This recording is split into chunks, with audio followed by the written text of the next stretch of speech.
It's another beautiful morning, beautiful day, and I guess that you beautiful people are also ready to make sure that you do everything that you have to do to make this world a better place. Now, I personally didn't hear good news from my area because of some disturbances in one of the communities in Ahanta West. But I always say there's always a brighter day ahead of us. And when we are giving another day, it's that opportunity we have to make right the wrongs of yesterday. So to those of you who are living in, conflict areas, today is a day for you to say enough is enough. Let's lay down our tools for whatever the reason, and together we can work for the progress of our communities. Welcome again to the AM show on the Joy News channel. We'll start off the show with the AM news, and Noella Kariani-Yale is ready to bring you that particular bulletin. And then we'll move on to the AM sport. Haruna Mubarak will bring us that one. After that, we'll bring you the news review where Kamaldeen Abdullahi, who is the Deputy Director for Communications of the MPP, will be here together with Wanda Madilo. He is a development analyst and a member of the NDC's communications team.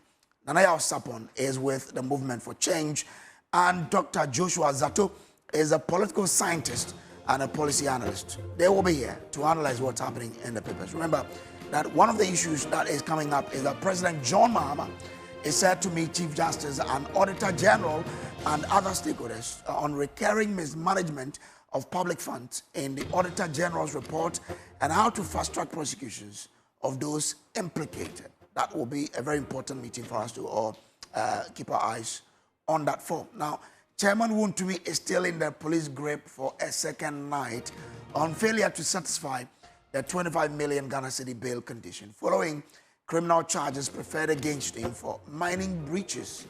We have more on that as his lead counsel raises fundamental issues with harsh bail conditions. We'll delve into that. Also, President Mahama has been petitioned to remove the newly appointed Chief Justice Paul Bafo-Boni as the petitioner alleges some misconduct on his part. And then we delve into the big stories. The Upper West Regional Police Command has announced significant breakthrough in a series of murders that terrorized Wa municipality since 2021, was a suspect confessing to killing 15 people over the past 4 years. How? Now, how did he escape? How did he escape with so many lives all these years? We'll give you an update on this particular disturbing development. So join the conversation with your thoughts and views via phone and all our social media handles as we make the world know what you think of the issues that will be discussed. Remember, the show is also streaming live on YouTube, Facebook, and X Spaces, and also on Instagram. Now, that will be our show for you this morning. My name is Samuel Kojo Brace, and I always do this with MFA Adeti. Let's start the show with the AM news with the beautiful Noella Kariani-Yale.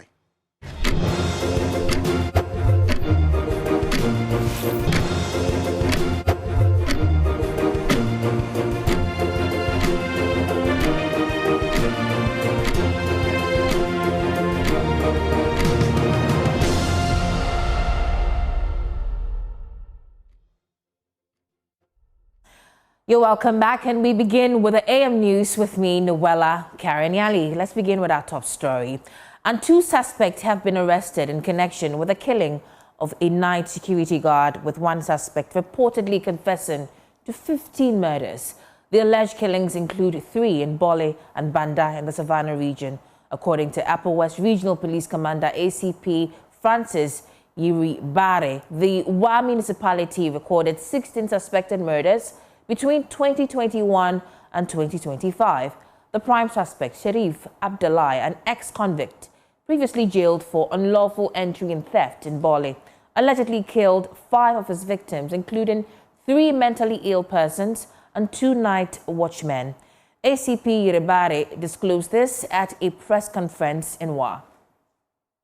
Almost 4 years, the Greater Wa municipality has recorded 16 suspected murders, majority of the victims being night watchmen. The latest suspected murder of a night security man took place on September 21 around the New One Market in the double electoral area.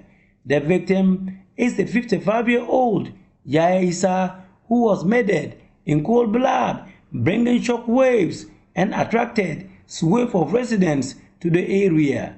The incident happened a day after the new regional police commander, ACP Francis Yerbare, took over the leadership of the Upper Regional Police Command. That probably was his baptism of fire.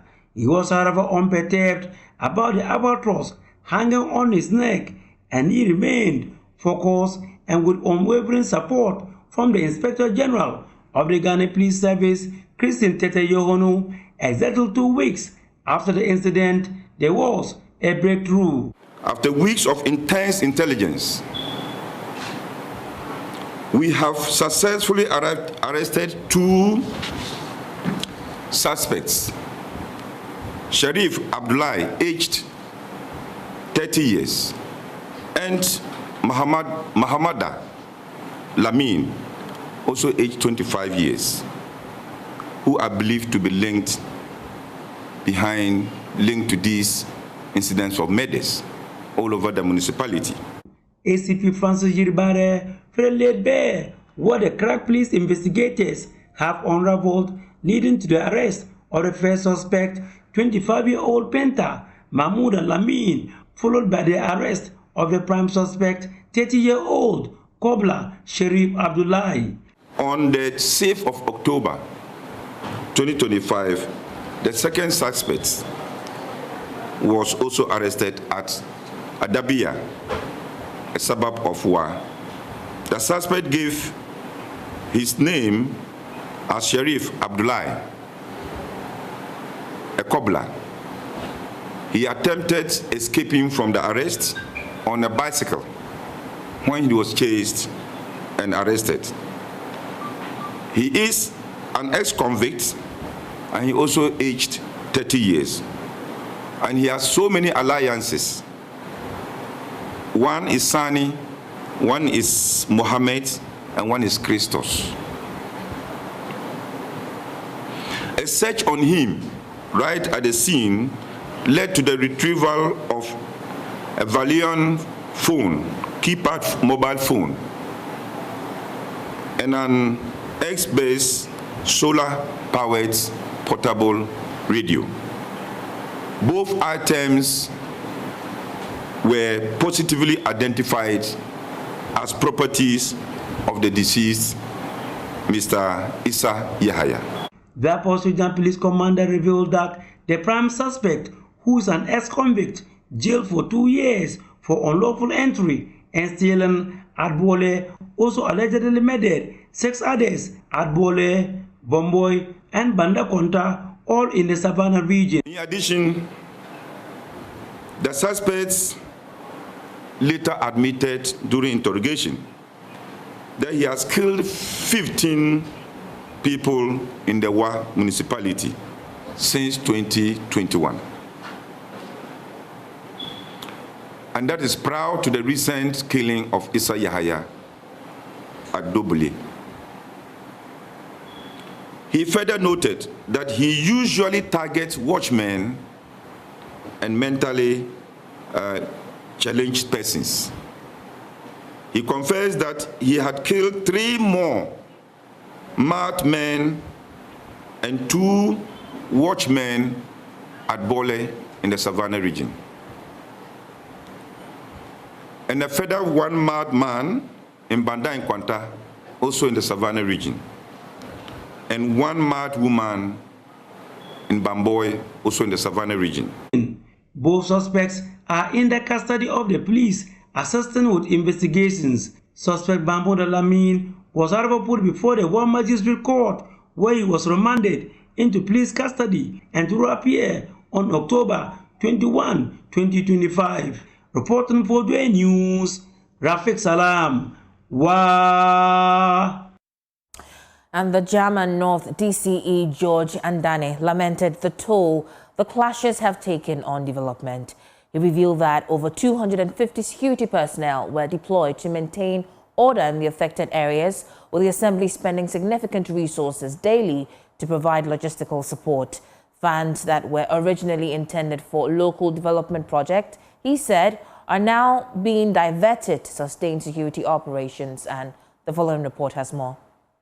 The German North DCE, George Andani, lamented the toll the clashes have taken on development. He revealed that over 250 security personnel were deployed to maintain order in the affected areas, with the assembly spending significant resources daily to provide logistical support. Funds that were originally intended for local development projects, he said, are now being diverted to sustain security operations. It is affecting our development greatly, because the first time when it started, before last Sunday there were about 256 security personnel at Sampa. At every day, we fed them with 72,000 Ghana cedis. You just imagine. But as somebody could take this responsibility for 5 days, when it lapsed, we couldn't support them again. It has started. We have to support them with the little IGF that we generated. Instead for us to use it for developmental projects, we are using it to feed the security people. Also appearing before the local government committee was the district chief executive for Pro East, Dauda Abdul Nasser, who told Parliament that Yeji, a town that has struggled with armed robbery incidents for years, is finally experiencing peace. He said the area has seen 3 months of calm, allowing residents to sleep very well. Yeji is one of the districts that have been challenged by armed robbery for a very long time. But I'm happy to tell you that for the past 3 months, in fact, we are sleeping and sleeping very, very, very well. That is why I said we are doing very well. Apart from that, Yeji is also one of the, or Pro is one of the biggest fishing community in the country. The Parliament's local government committee raised alarm over poor sanitation and unsafe scrap activities at the Sunyani Central Market. The MC for the Sunyani municipality, Vincent Nchieje, said plans are underway to relocate scrap dealers and step up sanitation enforcement to restore the city's clean image. Our people in Sunyani, I've seen the issues raised. One is uncontrolled scrap dealing activities in the market. This is a market that we are talking about. Now, if there's uncontrolled scrap dealing activities in the market, that poses a serious health hazard for our people. I've seen your response that the Assembly has secured a conducive place for the people. In fact, ensure that this thing never happens again. Other MMDCs from the Bono East region and the regional minister took turns before the local government committee today.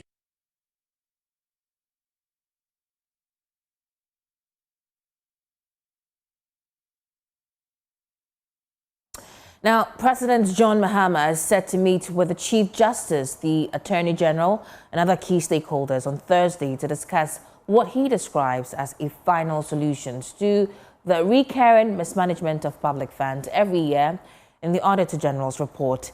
Speaking at the 12th Annual Conference of Chairpersons of Governing Boards and Councils, Chief Directors and Chief Executives organized by the Public Services Commission of Ghana, in Ho, the president said the meeting will also focus on fast-tracking the prosecution of individuals implicated in such reports. Presidential Affairs correspondent Maxwell Agbagba has more in this report. Year after year, the Auditor General's reports reveal widespread financial irregularities across public institutions, a recurring issue that continues to drain the nation's resources. President John Mahama says enough is enough.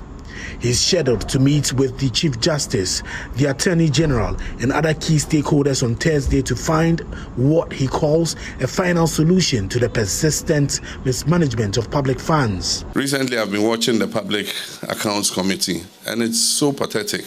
You know, why must we every year congregate at the Public Accounts Committee, and then you hear all kinds of atrocious, things. I mean, recklessness with public funds and resources.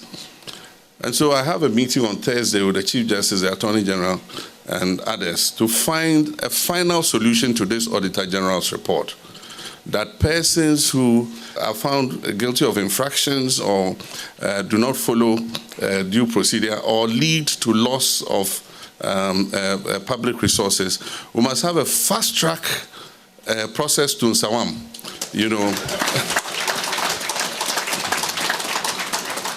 Fast track before you see you in Nsawam, 6 months. Until we do that, until there's a deterrent, we're going to come every year and they say total misappropriation and infractions of found out by the Auditor General is about 15 billion cedis. I mean, if we save 15 billion cedis, can you imagine what it could do? President Mahama says that audit report implementation committees are not functioning effectively and very little is done after Public Accounts Committee hearings. The president expressed optimism that the new measures to be discussed will serve as a deterrent to others. And so we're going to have a meeting, we're going to brainstorm. We've not fully implemented the constitutional provision. There's a part of the provision that says after the Public Accounts Committee has sat on the Auditor General's report, Parliament must set up a committee. What we don't know is whether it should be a parliamentary committee or it's a committee not necessarily made of parliamentarians to implement the findings of the Auditor General. Right now, what we use is the audits, the ARICs. Every department is supposed to set up an ARIC. But once they've come from the Public Accounts Committee, virtually nobody follows up on what's the recommendations that were given. And so the audit reports implementation committees are not working. And so we must find a way where we are able to create a deterrent until people know that you can be held responsible for these things that you do. They'll continue to do the same thing. And so after Thursday, I'm sure we'll come up with some way where persons who are culpable of misusing the resources of the people will be held to account, so that others, do not follow suit. The president has also been urging appointees to serve with dignity, so they will have no reason to fear when called to account for their stewardship after serving. He also described the composition of all male boards and councils in the public sector as unacceptable. He has therefore directed governing boards and councils to establish mechanisms to ensure gender-balanced representation in their membership. And so we have laid down procedures. We're supposed to follow procedure in doing the things that we do. It might be cumbersome following the procedure, but it's better to do it so that you're able to track and trace that it went through the normal procedure and that you took cognition of all the things that make you accountable, so that tomorrow somebody doesn't come and call you to, I heard a song, Iyo Koko Koko. Somebody doesn't call you to Iyoko. Chairman of the occasion and the Agbobomafia of the Asogli State, Togbe Apede, urged persons in leadership positions to demonstrate integrity in all their dealings. From the Volta region, let's head over to the Ashanti region and its frustration and fatigue at the Kumasi Resolution Center, where desperate parents have spent weeks chasing solutions to their unresolved school placement issues for the awards. Despite daily assurances from officials at the center, the aggrieved parents are yet to have their concerns addressed, leaving them frustrated. Now, some desperate parents are contemplating bribery as their last resort to have their children get into schools. We have been interacting with these aggrieved parents, and here are some responses. Me baba or ye friend is asanko onya kumaka ye man day ni grade ni so you 12. I have frequented this place for the past 3 weeks. Some of us are working and we must leave the job to come sit here without any solutions to our challenge. By 3 weeks. So it's too much. E wo musa mo ana mo be hwe be ta say awofo no ba bia nam ni twapan ne ba wo kwa no o ya ban adwuma no be tana ha You say, yeah, you and the Koyam. Near Betsana, I bet me Betsalaya, a Samon coffee. Timisramo. When you be can from my. Obasisiana, Asembena, or Macacho. Maybe I see a day, maybe says to Nunin Anna, maybe dear dem and Mayako. But to Macacha and say, a my, quack ram and my. This is our coffee. Payment catcher said, young Cheska. The way they are not 3 weeks. Mentiment, you might play it and Susa. They should tell us to pay cash. I didn't believe paying money, but now I think it is involved and I am ready to pay it. The economy who's a secretary. Oh, see, I can't say Cheska. I bet you a plan board and I am for no question to go in your hard. Some man will say me Cheska and a family banner matria. And never crying to mental. A piece of work from a bit to Tonyama. Let us one moment and as a strabina, a We can't buy our kids stuff. They should turn to us. That's good, a people quite a bit more an assassin. Last year, you won it, sir. A strabina, ready for to do for my estrano. Maybe the first time This is my first time here. Whenever we go to the school, they tell us to come and change it at the center.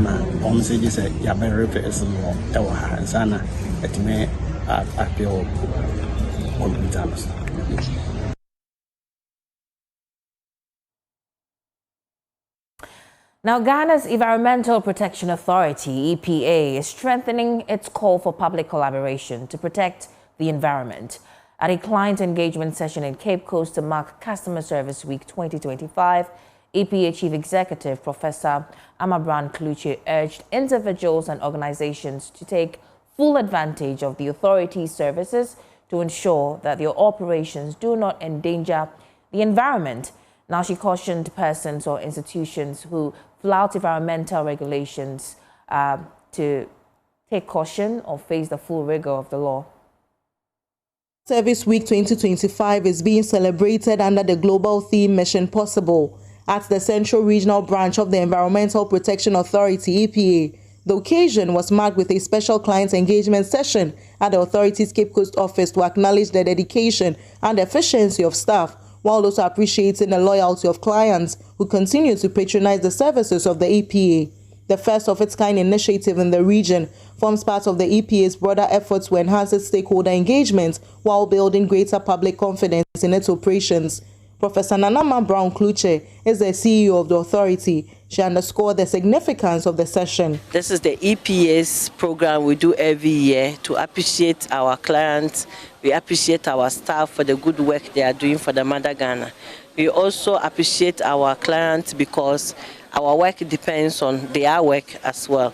And we take the opportunity to allow them to ask any question they have or any interaction they also want to have with us. So this creates a platform for our proponents to ask anything that they need to ask from the EPA. And through that, we share or give them a few tokens also from EPA. EPA has a few things. Today we share chocolates, we share some water bottle, T-shirts and all of that, just to have that interaction with our client, making sure that our client becomes our friends, although we have to regulate their activities. She also encouraged Ghanaians to take advantage of the authority's services to help ensure a safe and sustainable environment. My message to the general public at this moment during the Client Service Week is every Ghanaian is our proponent. Every Ghanaian is our client and customer, because everyone's activity has impact on the environment. If you are not sure, go to the nearest EPA office to check what kind of permit you need for your operation. But we know for sure that every activity everyone is undertaking, if it's not affecting the air, it may be affecting water, the land, or the space in which we live in. So check with the EPA if you need a permit for your operation. Otherwise, we visit you and also deal with you in an appropriate way by law. From Cape Coast, Abigail Lesel Nkrumah reports for Joy News. And that's it for the first belt of the news, but Samuel Kojobrace is on standby with the business update. My name is Noella. Karen Yali, stay tuned in. Well, let's do some business updates now. And Ghana has signed a bilateral debt restructuring agreement with Spain, marking the fifth such agreement concluded under the country's official creditor framework. There's more in the following report. The agreement was signed on behalf of the Republic of Ghana by the Minister for Finance, Dr. Kasiala Tuforsen. The signing forms part of Ghana's ongoing efforts to restore debt sustainability and strengthen the foundation for economic recovery. It follows earlier bilateral agreements concluded with China Exim Bank, France, Finland, and the United Kingdom. The finance minister noted that government aims to conclude the remaining restructuring processes by the end of the year to put this difficult chapter behind the nation. Dr. Tuforsen reaffirmed government's commitment to prudent fiscal and debt management, noting that Ghana is determined to ensure long-term sustainability and avoid a recurrence of unsustainable debt levels. For his part, the Spanish ambassador to Ghana said Spain is pleased with the progress of Ghana's debt restructuring and commended the government's efforts to stabilize the economy. He described the agreement as the beginning of a new and stronger phase in Spain-Ghana economic relations.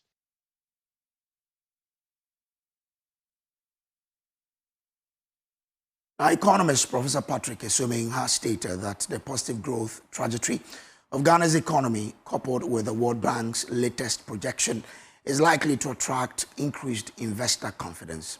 His remarks follow the World Bank's projection that Ghana's economy will grow by 4.3% in 2025. Professor Esoming spoke to Joy Business. Well, yeah, of course, I think, but we have to understand that we knew this because of the first two quarters numbers that we've seen. We already saw that we were doing much better than before. So it means that something is working. We've seen that growth has become more broad-based, especially the second quarter growth number. You realize that there's only one or two subsectors that were contracting. Most subsectors were expanded. And we've seen the strongest growth we've seen in a long time. And when the economy is growing, it's good for businesses. If you think about financial investors, if the economy is growing, first of all, it puts us in a stronger position. Incomes are growing, and then if you are thinking about expanding your economic activity in the country, that's more positive. So generally, when growth projections are revised upwards, should bring it brings more positive attention from investors.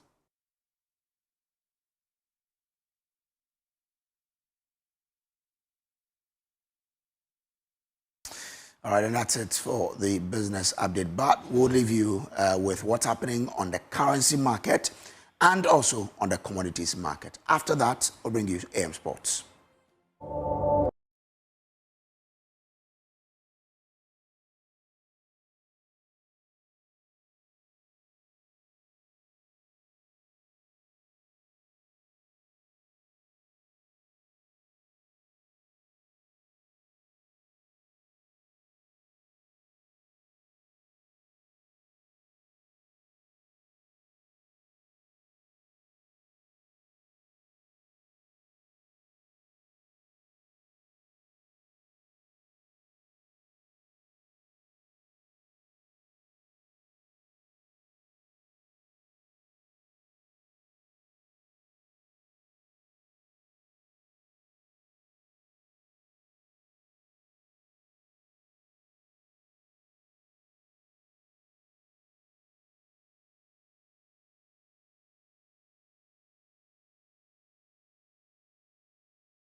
Time for sports on AM show. My name is Haruna Mubarak. Now, the Black Stars are now 1 point away from qualifying for the 2026 FIFA World Cup following their emphatic win over the Central African Republic. Mohamed Salisu opened the scoring in the first half before 4 second-half goals sealed a 5-0 win in Morocco, keeping Ghana 3 points clear at the top of Group I ahead of the final game against Comoros on Sunday.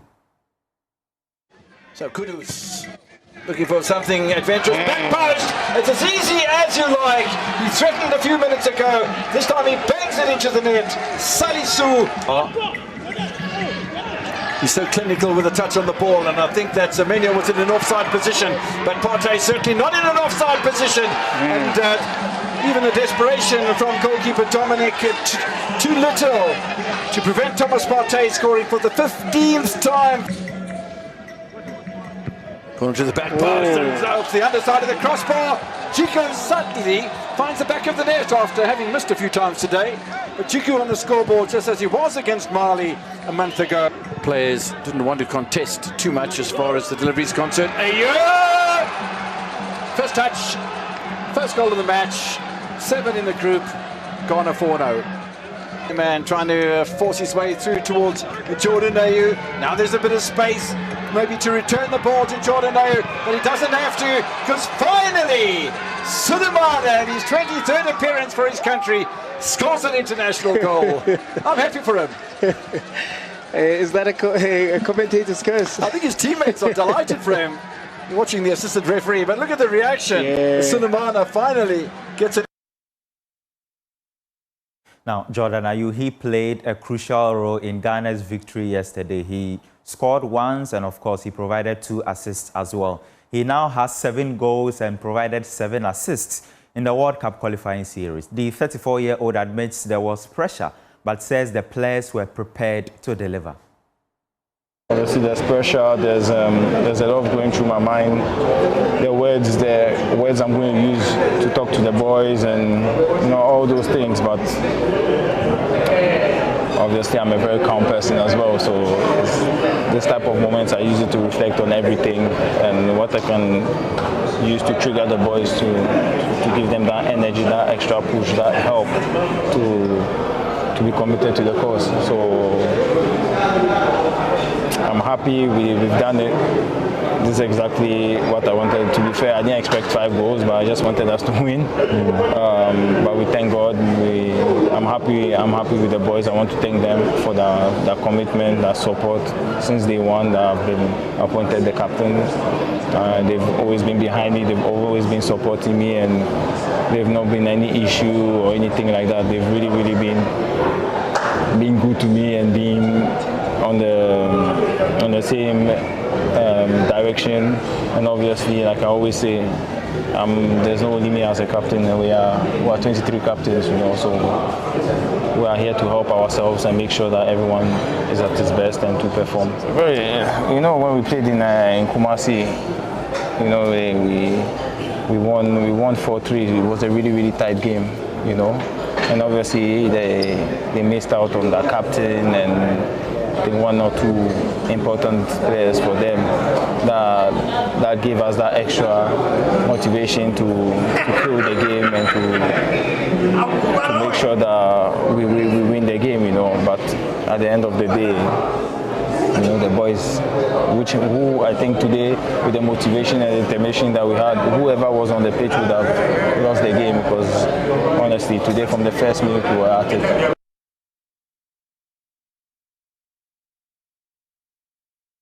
Now, Vice Chairman of the Black Stars Management Committee, Stephen Appiah, he says he's pleased with the team's performance. The former Black Stars captain is urging the players to finish the job on Sunday against Comoros. Watching the game today, I was so tense and things were running through my mind, but the guys have made us so proud this evening. Tell me something about the likes of you. I sat right behind you at the VVIP. and yourself, and Asamoah Gyan, where you're there, you're watching the team, and you're so tensed. You are tensed on behalf of the players. Well, Nat, I've realized that it's different from being on the pitch and being a fan.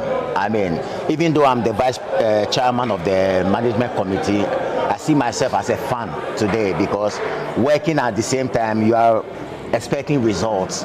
And since I was appointed as the management vice chairman, I have developed this kind of fear and tension. In my career, I've never played under pressure. I'm one of those players that I will wake up and just go and perform, and I'll perform well. So sitting here this evening, I'm so happy. The guys they have made us proud, and we are looking forward on Sunday. Stephen Appiah's former teammate Larry Kingston has vowed to give 110% following his appointment as the head coach of Uganda's national youth teams. The Federation of Uganda Football Association confirmed Kingston's appointment on a 2-year deal. He will be responsible for the under-15, under-17, and the under-20 sides. That's why I keep saying, sometimes when you are doing something, don't do it 100%. Only when people are watching you. You sometimes have to do it when you think no one is watching. But trust me, you have a lot of eyes on you. And I believe for me to get this opportunity to be able to head youth coaching in Uganda, for me, I think it's something that I put in work previously, and I believe they were watching me, and they see that the way I handle the boys, I think I have what it takes to help their soccer grow as well. So it's an opportunity, and I'm very happy to have that opportunity. For me, that opportunity, Uganda opportunity is very key for every person, being in charge of all the youth national teams from U20, U17s, and then U15s, and then be part of their game model, making sure that you're developing kids, players to grow through the ranks to get to their senior national team. I think it's a very huge task, but we take it a day at a time. I'm not in the rush. Whatever expertise that I have, I'll be very patient, and then with the help from Ugandan Federation, already the interview, the conversation going on between us already has given me a lot of confidence that it's going to be a very good.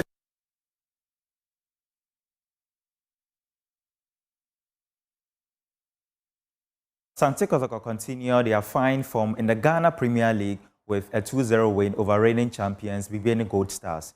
Peter Aqua opened the scoring with a well-taken header before Albert Amoah sealed the victory with a stunning strike in the outstanding fixture at the Baba Yara Stadium. Kotoko now sits fourth on the table with 7 points from 3 games played.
for watching the AM show. Thank you so much. It is a beautiful Thursday. Today, I've got quite a packed panel. And I hope that we're able to exhaust all of the matters arising today on News Review. But shortly before that, of course, the joy giver, Kojo, is here to take us through all of the headlines that we shall be reviewing a bit later. Kojo, have you been? You need to call me Joy Daddy. You want Joy Daddy. If I'm a joy giver, call me Joy Daddy. Oh, dear. Kojo, what's happening on these papers? Let's go into what the papers are reporting this morning. Of course, the big story there has to do with our win against the Central African Republic yesterday. It was a massive show for the Black Stars there. And you saw the players there. Jordan Ayew, Salisu Mohammed, Jiku, and Sibo there congratulating Salisu when he won.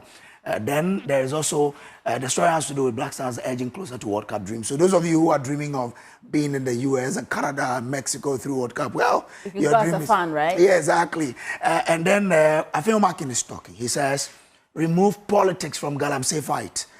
He is calling out politicians because he feels that there's too much, of politicizing the fight against Galamsey. Then misappropriation of public funds. President direct fast-track prosecutions. We understand that he'll be meeting with the Chief Justice and the Auditor General as well as some other stakeholders to delve into, how these prosecutions can be fast-tracked. And then at the back page of the graphic, it details the Black Stars edging closer to the World Cup dream. Daily Guide now. On the front page is a serial killer confesses to killing 15 people. Jesus Christ. How can people kill and then they feel so emboldened to go ahead and kill more people? He alone killed 15. That story is on page 3 of the paper. Get it and get the details. The minority blows alarm over NDC foot soldiers recruitment. That story is also on page 3 of the Daily Guide newspaper. And one of the big stories there, MPP sets Friday for flag bearer ballots. Who would be where on Friday? The details are on page 3 of the paper. Also, Musa Ahmed appointed judicial secretary. The story is there. And Mahama ministers not paid in 9 months. Oh, really? That's according. Okay, it comes with the Rashid Purple picture. Get details of the story on page 6 of the Daily Guide newspaper. Now let's move to the National Enquirer. NPA set up LPG safety campaign at Asogli Yam Festival. And payroll time bomb, MPP leaves 12,000 unpaid workers for successors. So that's according to the Minister of Employment. They get the details on page 2, 3, 4, and 5 of the National Enquirer. Scholarship Secretariat announces sponsorship under India's iTech program. So get details and then get into it. 10,000 national service personnel to undergo intensive military training, Ruth Sedo says. That's the executive director of the National Service Authority. Now, Nene Yelagbe leads cultural revival in Doyonu. So get the story, the details there. Education Minister slams NAT president over controversial advice to teachers. Well, if you're a teacher, you might want to read that to understand what the Education Minister is saying. The Insight says, and on the front page, Brian takes over Greater Accra in groundswell of momentum. And it comes with Brian Achampon with, a lot of people around him. And that says he's taking over Greater Accra in groundswell of momentum. Get the details on page 2 of the paper. When you go to Ukraine, it says, why Zelensky's boys, EU warmongers, want conflict with Russia to continue. An interesting piece there. Get the details to understand why other people want the war with Russia to continue. Krabwa Kota resident demand probe into deadly shooting, alleged wrongful police arrest, and new Okwapemhene nominee named after legal clarity. An end to some tussle there. Let's see how it goes. And Resurrection Power Church in turmoil as concerned members demand accountability over depleted coffers. Wow. You might want to get it if you are a church member there. Let's go into, dealing with what's online. Let's go to My Joy Online, the leading news portal in Ghana now, the CIMG acclaimed online portal of the year.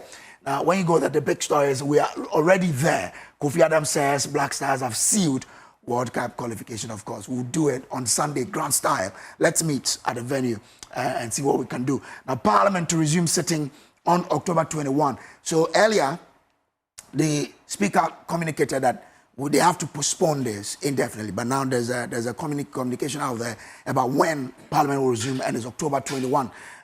Go there and get the details. MPP sets October 10 for balloting ahead of 2026 presidential primary. They listened and delivered. Kofi Adams praises Black Stars' fighting spirit. So those and other more stories on the myjoyonline.com. Let's do City Newsroom. And on that portal, HEFRA shuts down 17 unlicensed health facilities nationwide. MFA, that should be of interest to all of us. Absolutely. If there are health facilities operating without permit, I mean, you get the name and you are warned where to go and where not to go. So, I mean, and other stories as well. PIAC report operational setbacks push Ghana's oil production to sharp decline. Go on to that portal and get details. Well, MFA, that's all I have for you. I'm sure I've given you enough. You've given me enough joy this morning, Kujo. Thank you so much. Let's get into the review proper.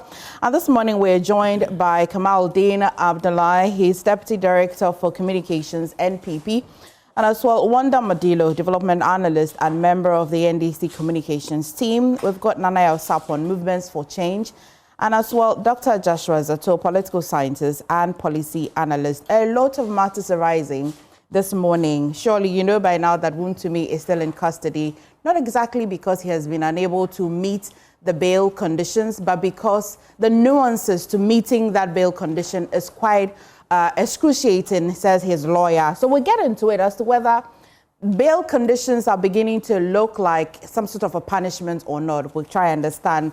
And is this in the right direction in the fight against illegal mining? As of yesterday as well, we understand that the EPA in the fight against illegal mining took delivery of about 25 vehicles, I should say, and about 250 motorbikes as well to aid them in the fight against galamsey. I'm sure that in your surfing of the internet or listening to maybe Newsnight yesterday, you may have heard that a petition to remove the acting Chief Justice, not a Chief Justice, but as well a Supreme Court judge, has also emerged. We'll get into that as to whether that petition is quite a viable one or not. And when we have the time again, you also heard that news about the president intending to have a meeting with the Attorney General and as well Chief Justice. Why? So that they look into a proper way of punishing those who are perpetrators of discrepancies whenever the Auditor General brings up a certain report. And this is on the backdrop of the Public Accounts Committee sitting or the hearings that we have been following. So a lot happening today. We'll try and cover most of it as well in the news. And so, gentlemen, good morning, and thank you for joining us here on News Review and on the AM show. Good morning. Good morning. Thanks for having us. Good morning. Okay. Wow, Dr. Joshua, you have the brightest smile and the broadest smile this morning. It's because of you. Oh, thank you. Yes, and it's all for you. Thank you. Thank you. Thank you. Okay. I've taken lead. Dr. Joshua, is Madam watching? Why are you doing this? Why are you doing this? I want to wish her well this morning. Don't wish anybody anything well. It's okay. Okay. Wonder, be guided. Exactly. Okay, Kamal, I will start with you, especially because yesterday we engaged extensively with Andy Apiakubi, who is one of the lawyers, if not the lead lawyers for Chairman Wontumi. And he tells us that, well, it's not even entirely about the bail bond, the 25 million, but the processes you have to go through, because by the time you are done meeting that bail condition, you must have paid some monies as well. You must have gone through some statutory payments. For example, if you went to land commission, you're likely to pay a percentage of that land or that property that they're supposed to verify. And so whilst the process is expensive, it's also quite cumbersome as well. And so not just for Chairman Wontumi, but beyond this, he's going to be triggering some conversation around the whole conversation of bail bond. Now he faces 25 million bail bond for this one. And then we know that under the Yoko matter as well, there's a 50 million bail bond as well. If you put that together, that's quite a handsome amount of money. How do you feel about this, and what have you been picking within the party? Well, thank you very much. I think it's unfortunate, and it's quite sad, and I'm referring to the matter around whether or not bail should be used as a form of punishment, okay, in a jurisdiction that calls itself or prides itself as a democratic jurisdiction. Trust me, why I say it's really sad and shameful is that there has been series of cases in court by renowned legal practitioners in this country contesting this modus operandi. In the past, they were against it. If it's happening in the present, they are against it. And if it is going to be carried into the future, they are against it. Of course, there are a plethora of cases I can cite to that effect. Judges themselves have had cause to draw and avert our minds to the fact that the freedom of the individual, the liberty of the individual, is so much guaranteed said that the presumption of innocence must always be upheld. Time with that number, we have seen people even being incarcerated, convicted and incarcerated. Later on, it emerges that they are innocent. Now, that's not very new to us as a country. I'm saying it's not. All over the world. But an evolution, a democracy that is growing, we should not be seen to be backtracking, especially on matters of bond and bail. I listened to Martin Pebu, who appeared appalled by the way we are actually doing things today. Most of the bail conditions are virus, and that's a fact. My sister, because it's not you, because it's not Kamal, because it's not Doc, or because it's not Nanayao, or my brother Wanda, we may be okay with it. Wait until your own or yourself finds yourself in that predicament. You realize that indeed the framers of the Constitution had wisdom behind inculcating the presumption of innocence in our Constitution per Article 19. I am sad. I am not saying that anyone who is culpable, anyone who is against the law should not be brought to book. I'm not saying that.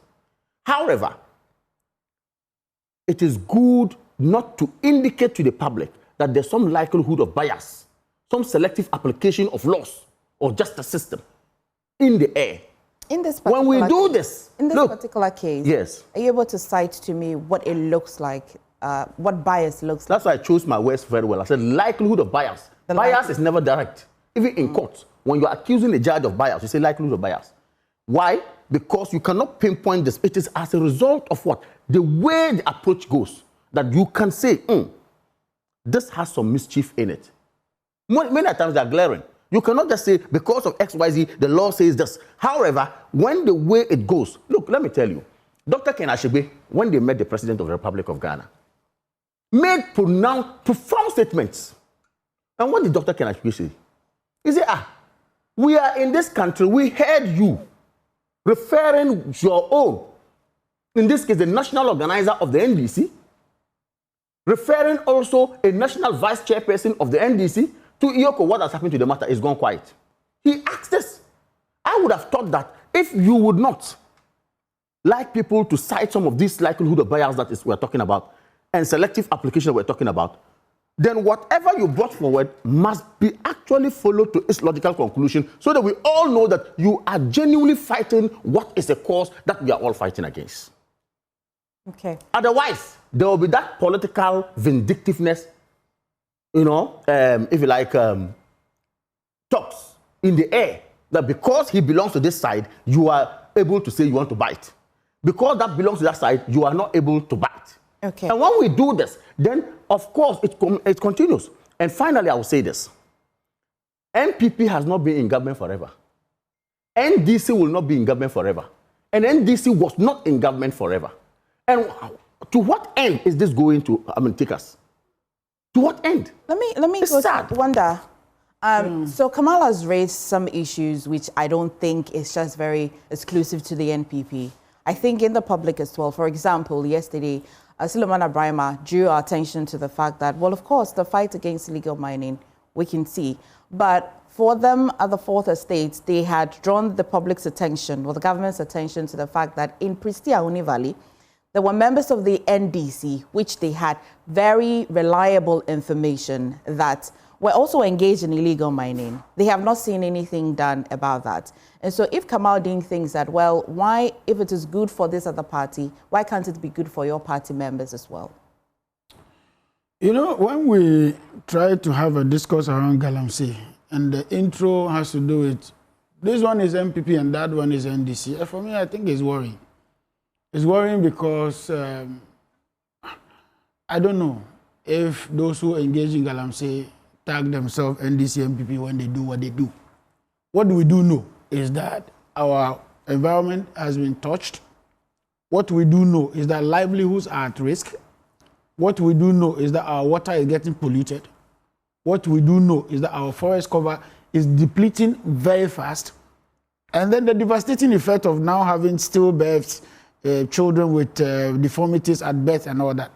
And so for me, I don't want to try to go along the line of politics. Wontumi's case, as it is, and you were talking about the bill issues and all that. Primarily in our legal system in Ghana, a bill is a constitutional right.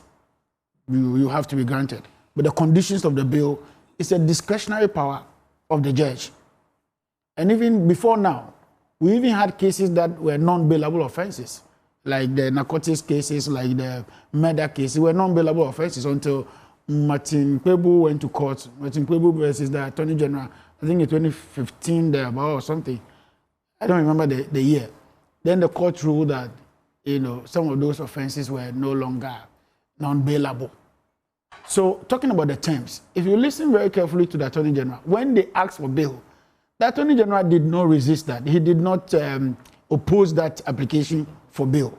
But he indeed indicated that Wontumi did not cooperate with the investigative team when he was granted bail the last time. And if you become a threat, you can become a flight, a risk. Which one is the last time case? Referring to the Yoko one, or which one? Come again. You just mentioned that the Attorney General indicated that... The Deputy Attorney General indicated that he did not cooperate. He didn't cooperate. To which one of the cases? I don't know which of the cases. It has all of them, they are all AG cases. They are all, it's same human being with several offenses. It's not even about which case. Once you get to a point where you do not cooperate with investigations, even the kind of bail you get, even from the police, they are not willing to do it. There are only 4 types of bail in Ghana. Surety bail, police bail, court bail, and the last one was the one. There's one. Self-recognizance. And there's self-recognizance bill. Someone would have argued that, oh, he's known and he's all over the place, so we can give him self-recognizance. But the value placed on the crime, suspected crime committed, also determines what kind of bill you get. This then challenges the discretionary power of the judge, does it not?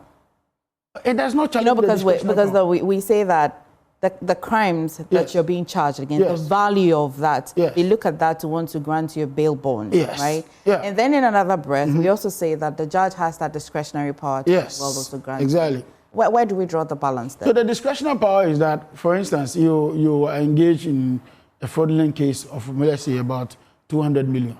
It doesn't make sense for me to give you bail or 2 million. You can easily pay that off and run away somewhere, you know. And if you don't show up, all the court is going to be holding whoever stood surety is the 2 million. Does that suffice the 200 million, accusation that is on your head? Certainly, it won't. And if you left the jurisdiction, for which matter we have to now spend money to extradite you or bring you down to Ghana, it's also cost the country. So for me, I don't think that is the worry. This same lawyer, when the bail was granted, was celebrating and said that he thinks that they will meet the bail conditions in no time, and that he will not sleep in the cells and all that. 2 days after, he now tells us that the conditions were rife and that the conditions were too aggravated and all that. I think that's where the problem is. Let's be consistent in some of these things we do. In any case, the people who are in cells, the people who have been granted bail and they haven't found solution to some of those things, they are Ghanaians. It's not as though when you are in cell, then your right is curtailed as a Ghanaian. I do understand that there may be situations where the bail bond or the bail condition may be harsh and therefore the person is not able to. You can still go to court.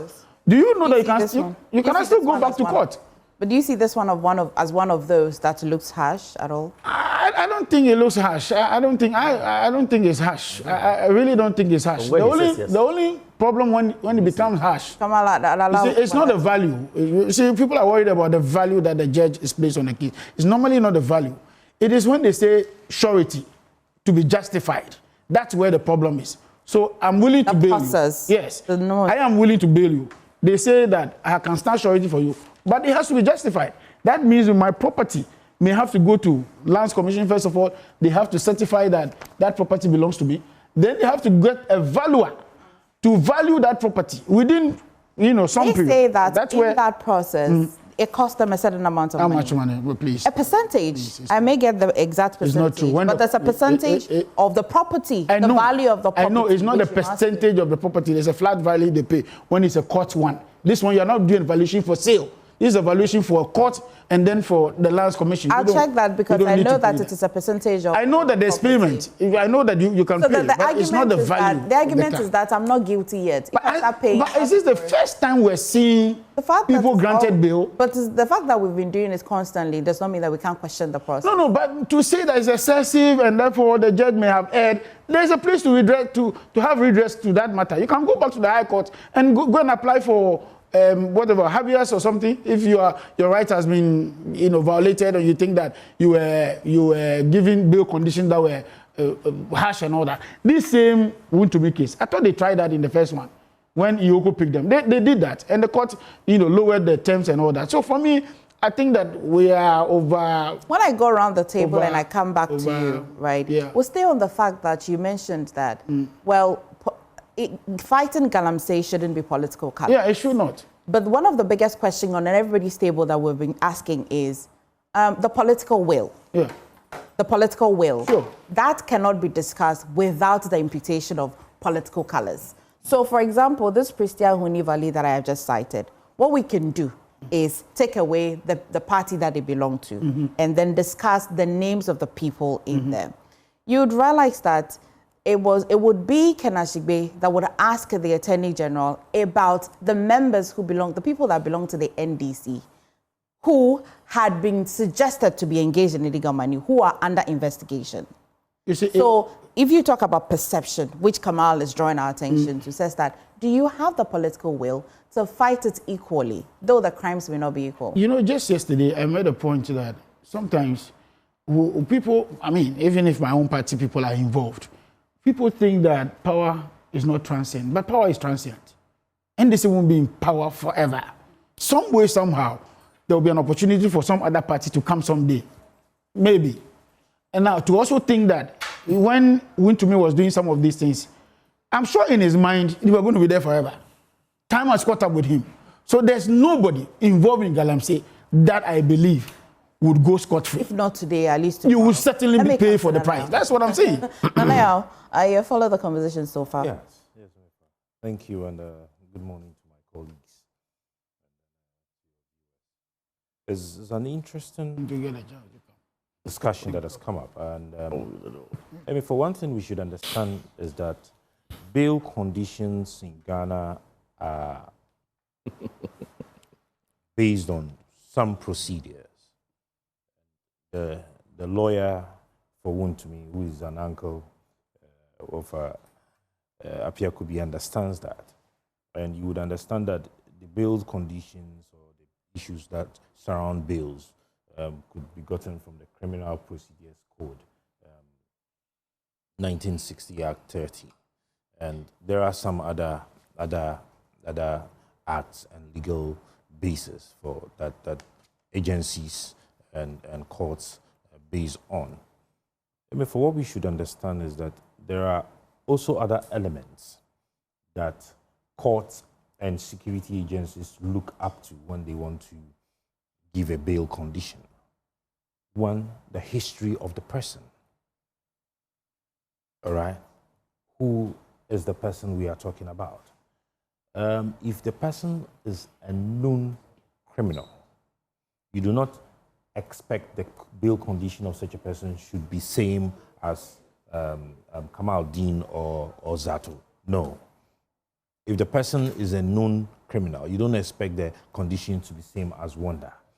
Now, if the person is also somebody who can easily fly out of the country or vanish from the country, you do not expect them to give same bail conditions, just like an ordinary person who cannot even afford to go to Togo. All right.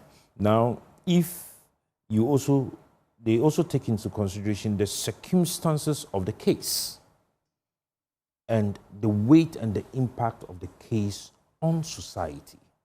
All right. We are talking about Galamsey. The entire country is out to fight Galamsey.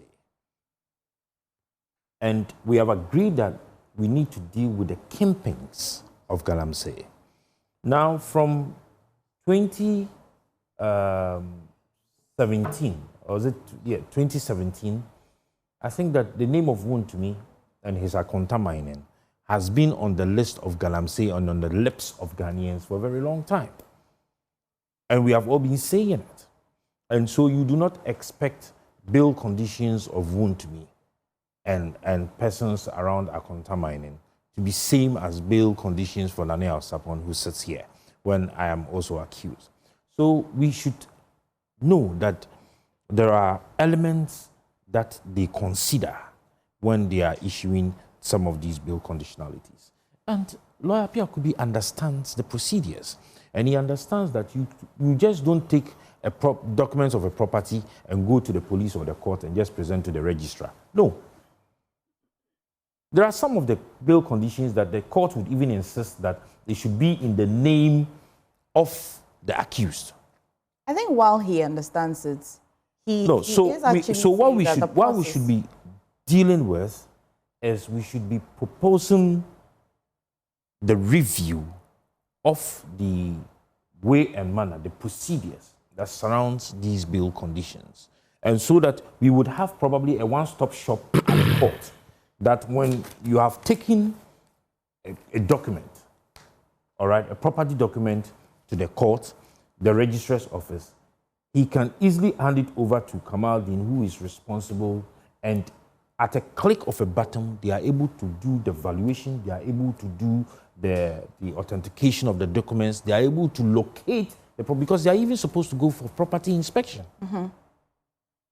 to determine whether or not the location is there, whether the property is there. There are some, if you go, especially with the banks, let me use them as an example. When you have gone for credit, for loans, there are some clients that present documents and you would go to the properties and the properties are nowhere to be found. In Ghana, they have imported vehicles that have never landed by state agencies. You get me? So these are all things that we need to be able to look at. But what is important is the circumstance of the case and the impact of the case under consideration. Okay. We are talking about Galamsey. Have we put value on the children who are born deformed? Have we placed value on the water bodies that have been destroyed? EPA is saying that they would need $200,000 to do a piloting of the dechemicalization. I've forgotten the name of that. I don't want to make, and then Prof will tell me I'm not an expert, so I won't even attempt it. Have we considered all of that? So if someone is involved and somebody has been accused of such, and the person has been taken to court, the judge is also under pressure by the circumstance, because Ghanaians are watching, Ghanaians are listening. You don't expect the judge to just come out and say that, okay, Wontumi is famous. Famous where? Nobody has said that. I'm not sure though. Nobody has said this. So that he should be given a self-recognizance self-recognizance bill. No. We are talking about the fact that the gentleman and his company are accused of being involved in illegal mining that myself and you are fighting. You asked a question last week, when are we going to see our waters blue? We are dealing with the kingpins. So that the water will become blue. So that the water will become blue. They should be used as scapegoats. Okay. You see, let us. Oh, Bamelandi, where you on Save London? And now home. May crash land. Today it is Wontumi. Okay. Tomorrow it could be any other person. but the circumstances of the cases should deter others from even attempting that their persons or their companies would be involved. And when it comes to the national organizer of the NDC and what's his name? your third vice, I was expecting that probably the question should be the briefing by the Attorney General, the extent at which Yoko has gone, their docket, whether or not it is true. So we should be able to not put premium on colors one than the other. You see, I sat here one time and I said that when Yamin had said commented on this Nemos activities, I said that he probably does not understand what he is saying. If he did understand, he wouldn't have passed those commentaries. And if I were the Attorney General, on daily basis, I would give Ghanaians an update on that particular case. Why? So that Ghanaians would stop saying that I am treating others. Probably it is because they have not come out to say. Because when they started arresting and inviting individuals to Yoko and other things, I remember an interview where Napo said that he had been invited to Yoko countless times. John Bodu said he had been invited to Yoko countless times. But they had not made noise about it because they had respected the procedure. They have been going to Yoko and there is no noise. So you will not even think that he has ever even been to Yoko. So all I'm saying is that it is just the noise we make around it. Ghana for Muntiu, Ghana for Zunewi. What's the Ghana for Ntia no sorry? I'm saying Ghana for sorry. Okay. And I'm saying Ghana for Zunewi. Nti Ghana for no mbe sorry no more. Don't be sinister this morning. Dr. Zaki. Yes. Good morning. Oh, wow. I was listening and a lot of things were flooding through my mind. And one of the things I got to realize is something called narratives. Narratives are important when you are dealing with an issue like this. It's a narrative. For the 8 years of the Akufo-Addo administration, for the 8 years that we started talking about Galamsey, there was one big narrative. That narrative was that high-ranking members of the NPP were neck-deep in Galamsey. That is why the president, Akufo-Addo, could not end the Galamsey. High-ranking members were involved, and that is why Akufo-Addo could not declare a state of emergency. High-ranking members were involved, and Akufo-Addo could not prosecute a single one of them. And all this came, the high-ranking members, everything came to have a name in the face. That name was what? Chairman Wontumi, and that face was Akonta Mining. Akonta Mining came to represent the quintessential Galamsey, biggest Galamsey. Even Chairman Wontumi is a flamboyant guy. He's a nice guy. He likes to live his life big and show it off. It's not a crime. And I wish I could copy him because, it looks like he has swag and I have none. So sometimes kind of something like that. So Chairman Wontumi came to be seen as the poster boy of impunity. He came to be seen as the guy who cannot be touched. He came to be seen, and Akonta Mining came to be seen as that. That narrative was carried all over into the current government. That's narrative one. There's a second narrative today. And that second narrative is that there are other equally big and important people in the NDC who are also involved in Galamsey. And because of that, or because of them, President Mahama cannot declare a state of emergency. Because of them, President Mahama cannot touch or prosecute these big people in his own party. And because of them, impunity has come into the fight against Galamsey. And some of these people have names. Mention it. Joseph Yamin, the national organizer. Abanga, the national youth organizer, what it says.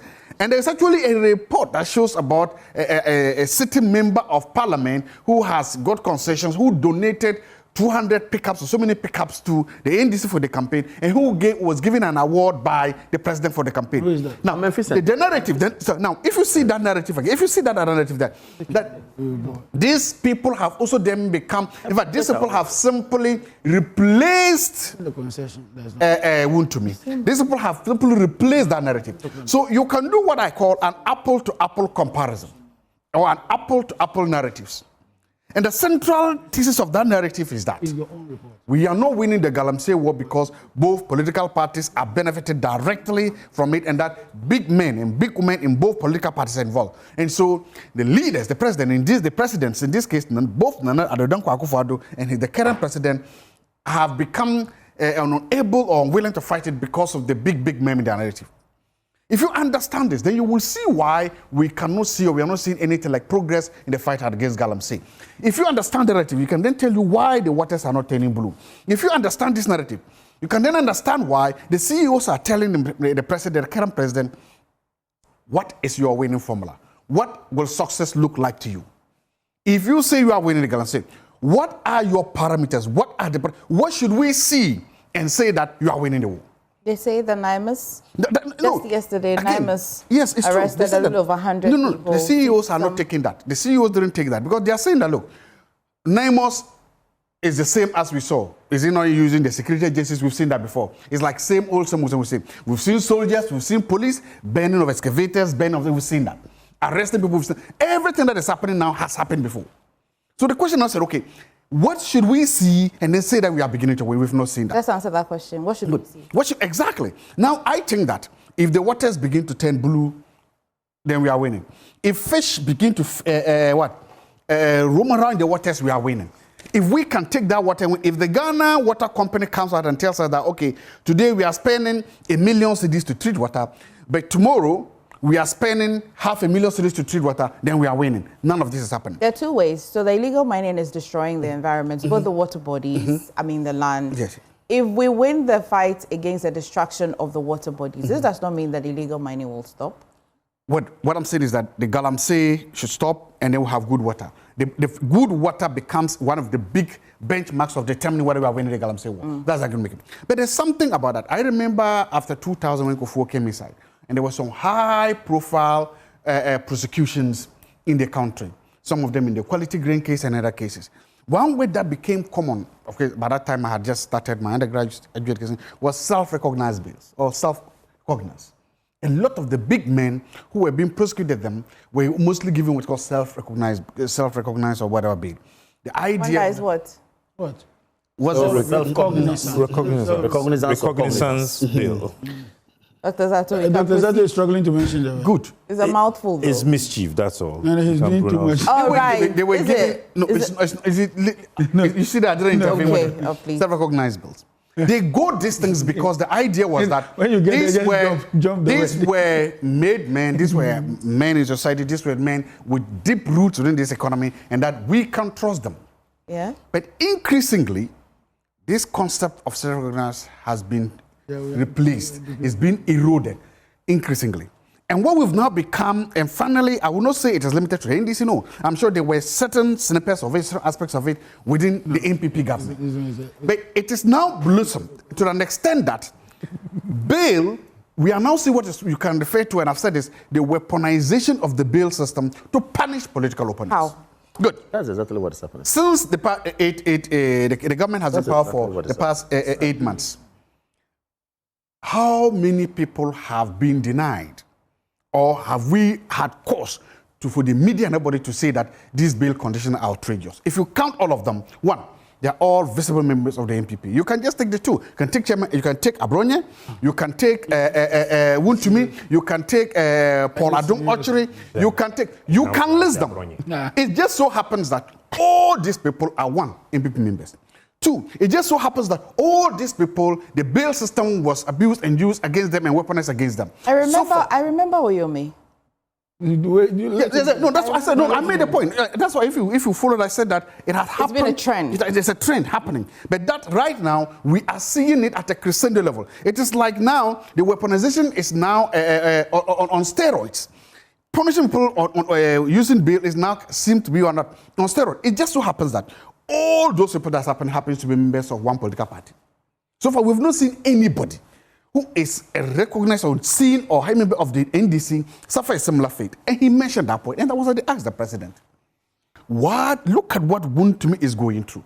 If you look and then look at what Yamin is going through, you can do an apple-to-apple comparison. High-profile members of political parties, both from the Ashanti region.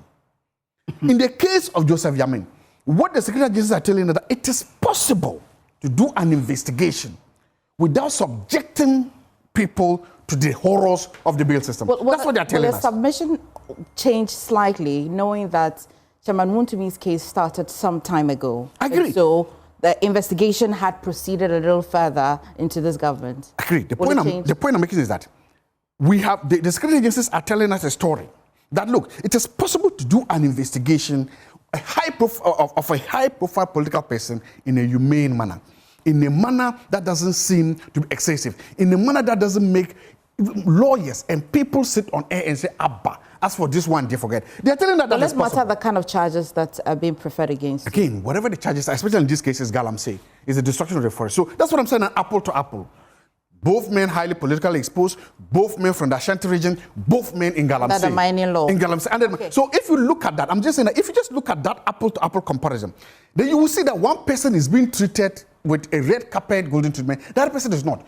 That person receiving the best of treatment is because his party or his government is in power. The other one is not. And then is when you see this thing and you can just see it is glaring, then it tells you that deeply down, that is why we are not winning the Galamsey war. Deeply down, it means that if your party is in power. You are not a politician. You are a researcher. You are a lawyer. Will we win? We can win. We can win. But we have not taken the steps to show that we can win.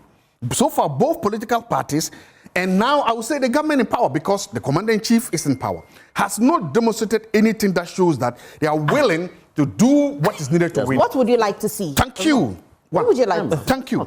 One, I would like to see a clear definition from the President of the Republic or from the government of what constitutes success so that we can hold them accountable. It's important. If you come out and tell us that we define success by A, B, C, D, it's important too. I would like to see something called freezing of assets of people in Galamsey. When you go and you burn an excavator, don't just burn the excavator. Take the number of the excavator. Trace that number to the owner of the excavator. If I see an excavator in the forest and I trace it to Nana Yao, then I know it's Nana Yao. During the Yoko investigation, Chama wants to be. Have they not frozen some of his properties or say assets? I should say. We've said this time Wontumi side because I've told you how that is risky. Now I'm telling you that good. So why only Chama Wontumi? Is he the only one in Galamsey? So freeze all the accounts of people in Galamsey because when you know that is a process, right? To charge a person with a certain. That is why I am now going to my third point of calling the state of emergency. The state of emergency will make these things all possible. Look, the Attorney General was complaining, genuinely, rightly so, that because of the laws, even it's difficult today, where you sit, can you go to a place that has been indicated as a security zone? Can you? Yes, you can go if I'm invited. If I'm invited, I can go. The law already abhors us from mining those areas. No. If I can go to the So how do you declare the emergency? So again, you ask the question. You ask the question. Let me explain. You ask the question. Let me explain. The Jubilee. Be fair to Dr. Azato. He's been quiet. He was quiet all through when people were making. Thank you. But you have a few seconds. I agree. You asked me a specific question. Can I go to? He's not a politician, so I'm still. Dr. Azato is not a politician. He's a policy analyst. He's a neutral person. He's a very neutral person. You ask the question, can I go to the zone? Yes, I can go. I can go to the Jubilee House. The Jubilee, there's no place. He's a neutral person. There's no security place. There's no security place bigger than the Jubilee House. Are you a politician? Because if you say, are you a politician? He's a politician. No, because if you're a politician, it will help me. He's a politician. He's a very neutral person. Come on, can we go? You ask the question. Yes. I want to get along with the job. You can go to a security zone. You can do that. The Jubilee House is the most secured zone. You can go there if you're invited. Nobody will shoot you if you go to the Jubilee House. If you are invited. Thank you. If you go to Burma Camp, one of the most secure zones, you do. If you go to the airport is one of the highest security zones. If you have a pass, you can go to the airport and board your plane. But if not, you'll be shot. No, security zone is still a public place, right? Thank you. So the point I'm making is, when you ask the question, if it is there. Those places are not illegal to go to. They're illegal if you don't have the pass. That's the question. If you don't have a pass, passport, you can go to the airport. I'm not talking about no. Can you go to the? Can you go to the where the planes are to board a plane if you don't have a boarding pass? You can't. Well, that's access. Thank you. That's what I mean. Okay, let me go to one. You have made some good points. I wonder. You have heard him. No, I've heard him, and I'm at a loss. He advanced two narratives, which I'm nearly tempted to come along with. Don't worry, I'll except that the set of facts are quite not the same. Yes. Right? Okay. No, you see, I find it difficult to understand the MPP because we are where we are because of the greed, the ineptitude of the MPP. This whole business about the LI, who passed the LI in 2022? This same government. Now, you're talking about Wontumi. Wontumi's case didn't even start today. You've forgotten about Frimpong Boate's report and what he said about Wontumi. You've forgotten about when the president himself, Nana Akufo-Addo himself, organized a press conference only to clear Wontumi and said that as at now, Akonta Mining is not involved in any illegal. But at that time, he only spoke because at that time. Just hold on. Just let me just build a point. No, but you build a point when the foundation is correct. No, we sound as though the president said that Akonta Mining was not involved in illegal mining, even after the person had been subjected to all the legal processes and found guilty. And then he still came to the public and said that. No, you are not getting the point. The point is that the president of the republic had told us that he was putting his presidency on the line. Okay. That's number one. Number two, then one of your men who you tacitly supported to become regional chairman is caught in Galamsey. And the first thing you do, without even looking for or waiting for the investigative report, without asking for the details, you go on air and you tell the whole country that the man is not involved in Galamsey. Hasn't that compromised the investigative bodies? What other outcome are you expecting? In any case, if there was a new outcome that implicated the person, can you go back to court? On what moral basis would you do that? That's why we say that President Akufo-Addo and his men in government were the people who drew us into this mess. We didn't have Galamsey at this stage. People are calling for blue water being the basis for knowing that we have made advances in Galamsey. That's not true. A little bit of science will let you know that if we want to make the water blue tomorrow, we can actually achieve that.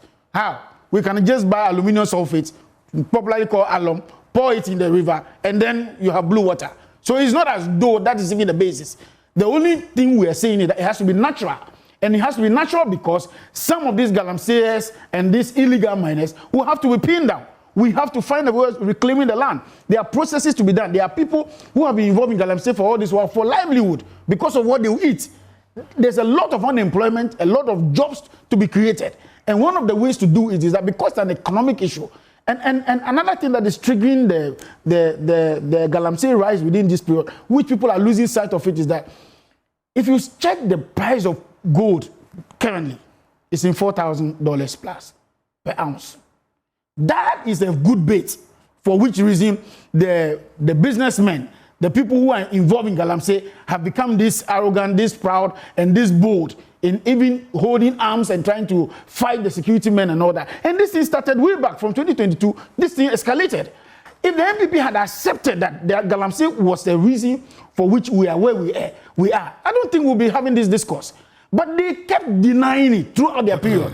And now that somebody has been arrested, all of a sudden you have found your voice. You now know that no, there's Galamsey and that government must do something and there should be state of emergency and all that. This same state of emergency, people demonstrated. You arrested them, brutalized them. Oh, but you've forgotten so soon what you do to people at the Independence Square. Oliver, what's his name? Vomawa and co. These are people who were brutalized because of agitations over Galamsey. Then suddenly, this same MPP have found voice, and Zato today, representing the MPP on this show, now has found voice to tell us that NDC is responsible for this. No. Because you cited the Professor Frimpong Boate's report and said that, well, if you look at it, at that time, even before you cited that, you indicated that during the MPP's era was when this even became worse. Yes. I'm just paraphrasing what you said. Now, Dennis Miracle's about. You are going to page 13. What's wrong with Dennis Miracle? That is his only business. Page 13. Because you now in page 13, page 13, in reference to Western region, it was clear. The Frimpong Boate stated that in the Western region, there are suspected to be more NDC aligned people in Galamsey than the MPP. That's what was on page 13. And miracles keeps going on and on Why about not? this. Because you have the fight against Galamsey is not only in the Western region. And if you start from a place. No, the man was making specific reference to Western region because of Charles Bisu and co. and their involvement. Take the reading of that paragraph in context. Yeah, in context. Don't just make it look as though that is what the man said. In any case, are you sure that the MPP... Are you saying that the NDC... No, are you sure that the MPP... Both of you, are you saying... No, hold on. This is hypocrisy. Oh, no, but... Don't do that. No, I'm surprised. You are here as MPP. This well, I have my time after. This one is even an offshoot of your party. So what is this? I'm the only one here. Don't worry. Is that what? Movement for Change is an offshoot. I mean, so why are you suddenly... And you decided to welcome him. Three of you are here. You decided to welcome him now. I'll respond to you appropriately. You decided to welcome him now to your party. No, so this fear should be allayed. Take it easy. It may be an offshoot, but it doesn't belong to the corruption in your party any longer. You speak to the issues and continue with the hypocrisy. So Zato sitting here has tried to advance the cause of the MPP very wonderfully, which I agree. But I'm saying that if Zato, as a policy analyst, that he has always tried to make us to believe that he is and not an MPP, I thought that this energy would have been exercised from the days past. But do you think that even if he is a celebrated or a manufactured NPP member, the narratives he's advanced... No, I'm saying that it's fine. Just that you see, sometimes the messenger is as good as the message. You see, sometimes the allegations we make, the reason why they don't even go far is because we ourselves politicize the allegations. Oh, NDC people are involved. Why are you not prosecuting NDC people? At the same time, you say that government should be high-handed, government must clamp down Galamsey, government must punish people and all that. Who are we going to punish? Because everybody you meet on the street, some way, somehow, belongs somewhere. Punishments must start from somewhere. Punishments must start anyway. Anyway, Kamal. Yeah. Kamal won't say anything. Interesting. And then we'll move on to other matters. There's a lot to talk about. We'll come to you. Okay. No, this is the last set. You have had your... Today, I'm doing it like mathematics. No, but even... Thoughts. What am I saying on television? Don't worry, we understand. You will put me in trouble. Listen, so two. So now you've had your second say. You have had your second say. And come on, you're having your second say. Both of you have your second say. We'll move to the next. Now, MFA, we should not downplay the discerning nature of our viewers out there. Good. And seek to create an impression that the fight against Galamsey or the Galamsey, canker or menace started when the MPP was in power. No, that's not what we said.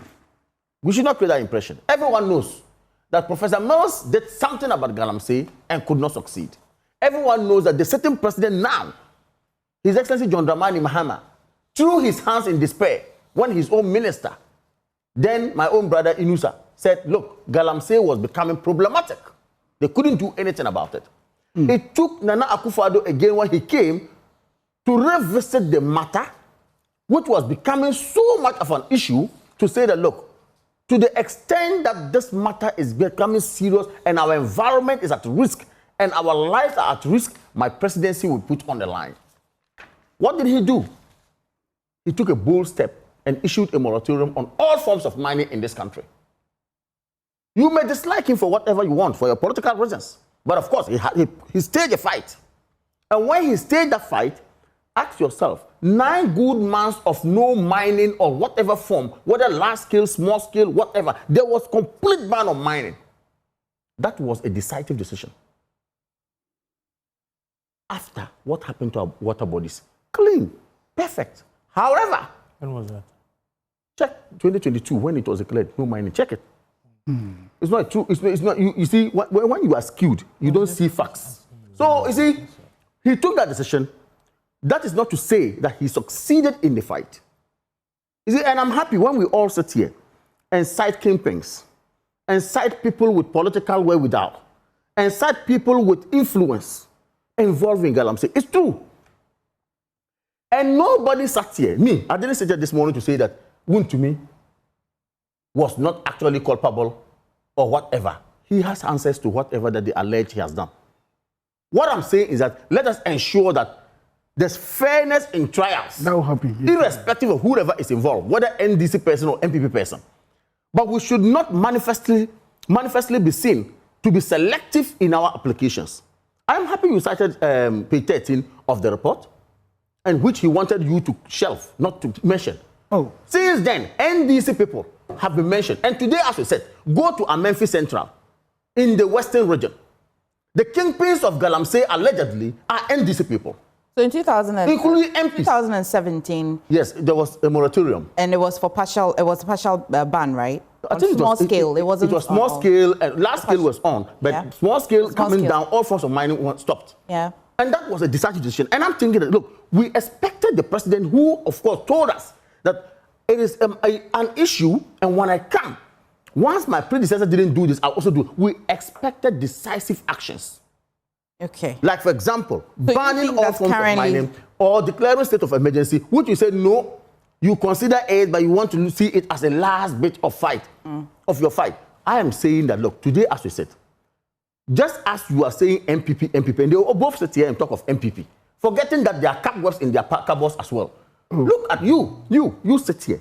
Go to Amenfi, I've just mentioned. Your own MPs have been cited of doing same. Your DCs are cited for doing. So he says that. So he says that we must account and we must punish anyway. We must start from somewhere. But they have decided to start with is open. What's wrong with that? What did my brother Bremer tell you? My brother Bremer told you that they have done some work, and I trust them anyway. They are investigative journalists. They've done some work. NDC kingpins are cited. Nobody is doing anything about it. They have not said they won't do anything about it. They say that we must start. You know what silence means? In diplomacy, silence means an answer. But this fight is. And what they have done, to be silent means that there's something happening. Okay. They are complicit, in a way. They are. So I'm saying, and you see, and sadly, what people don't know, the mineral resources of this country invested in the hands of the President of the Republic of Ghana. The buck stops with him. We do not blame anybody on this set. We are blaming John Dramani Mahama, His Excellency the President, for not fighting Galamsey. He is the one squarely we should lay this blame before. Because we have actually, he owns the allodial title to our all mineral resources. Is it a fair demand in 9 months? Is it a fair demand? What? 9 months. Is it a fair demand? Oh, what did they tell us? Some of them were on record to have said even 1 week you fight Galamsey. Some of them.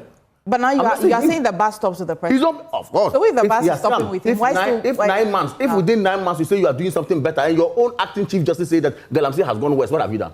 Your own acting chief justice says your Galamsey fight has gone west. Okay. What have you done? Let me come to Nanayo. Yes. These people, they should be saying this with the Marines. First of all, we have some areas that are security zone, but they are public areas that you can go to an extent. And when you want to cross a certain line, then you will need permission to be able to go. So when you had asked a question, can he go to the places that have been declared security zones? He cannot go until he has that level of permit to be able to go. But the airport, which is a security zone, you can go. You cannot go onto the tarmac, of course, but you can go to the airport. You can go to the Jubilee House. I mean, we find children go there and see what is happening. We find students go to Parliament House. They are all security zones, but they still go there. But the point is that these are forest reserves already, that people are not supposed to go into them. And so the forestry people, when they find you in the forest reserves, they arrest you. And so they are security zones already, yes. But there is a need for a declaration so that you would understand that this time when you go, anything can happen to you there. Do you also support the declaration of a state of emergency? I don't support the declaration. So what kind of declaration is this? I had sat here and I said that those places should be declared security zones. Which even they, before which the minister did. And I said that after declaring a security zone for the river bodies and the forest reserves, he should declare issue to kill. Okay, I recall that. Yes, that was a statement I made. So I've never been for a state of emergency. It's not today, even before it was mentioned. I've never been for it. Because I said that you cannot stop people from their activities. All right, these are specific areas, the forest zones, the river boundaries, the extent they go.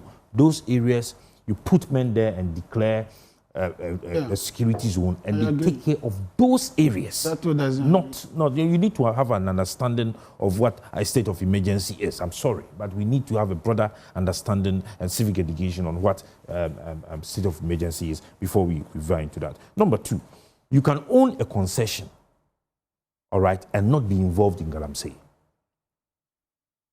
Now, there is a difference. That's the argument of Wontumi. Please. So he owned the concession. No, hold on. And decided to assign. Can I? To assign, but let's You don't believe in a state of emergency. So somebody like Joanna, the Amenfi Central MP, who they claim is involved in Galamsey, all right? And somebody like, what's his name? So Wontumi didn't own a concession? Oh, please, can I land?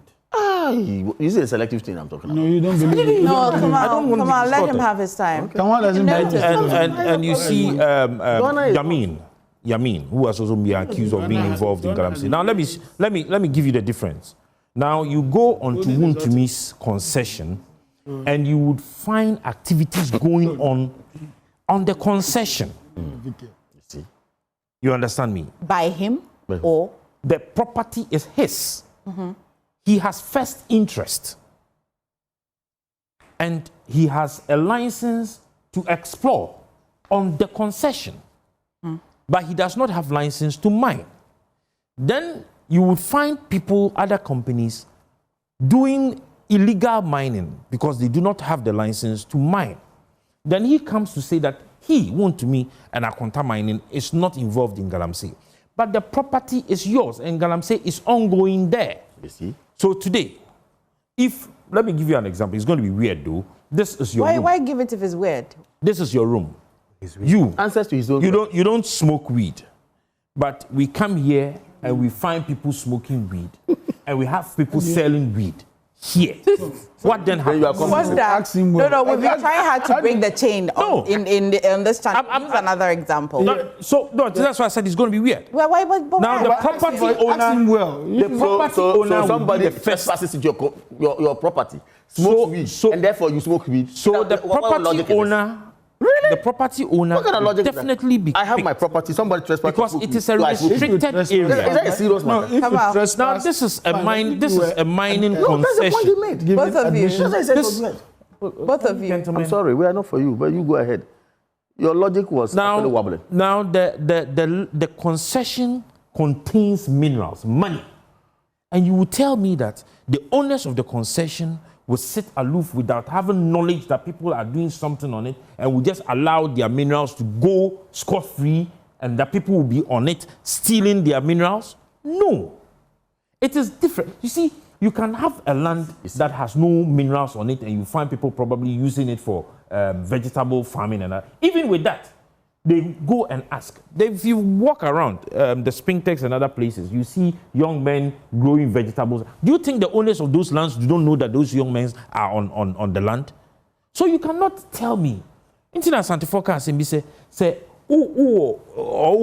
your friend saying, we opinion out if you na nkora every yanka. No, it's not that simple. Na one can one someone. Yeah, can yanka win for you do can. The proverb the property is his. The illegal activity is being conducted on his property. And he cannot tell us that the for charges suggest that he has signed it. Yes, that's what I'm talking about.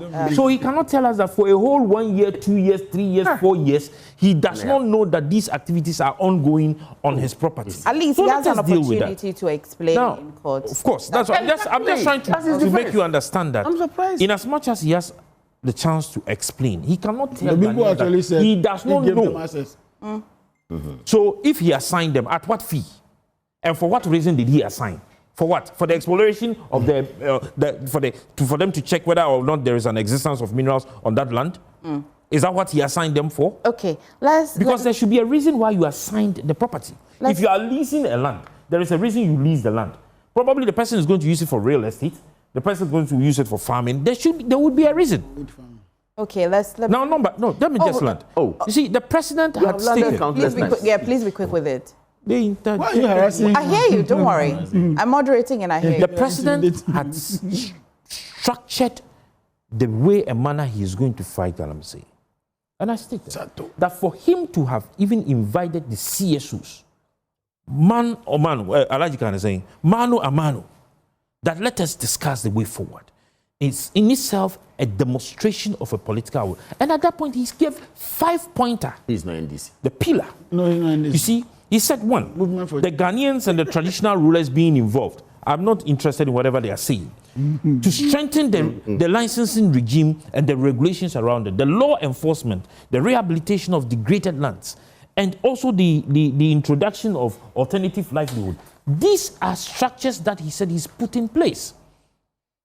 And so if you come to see that the president did not even tell Ghanaians how he's going to tackle the Galamsey, then I think you are being economical with the truth. Let us be honest. Let's give some credit.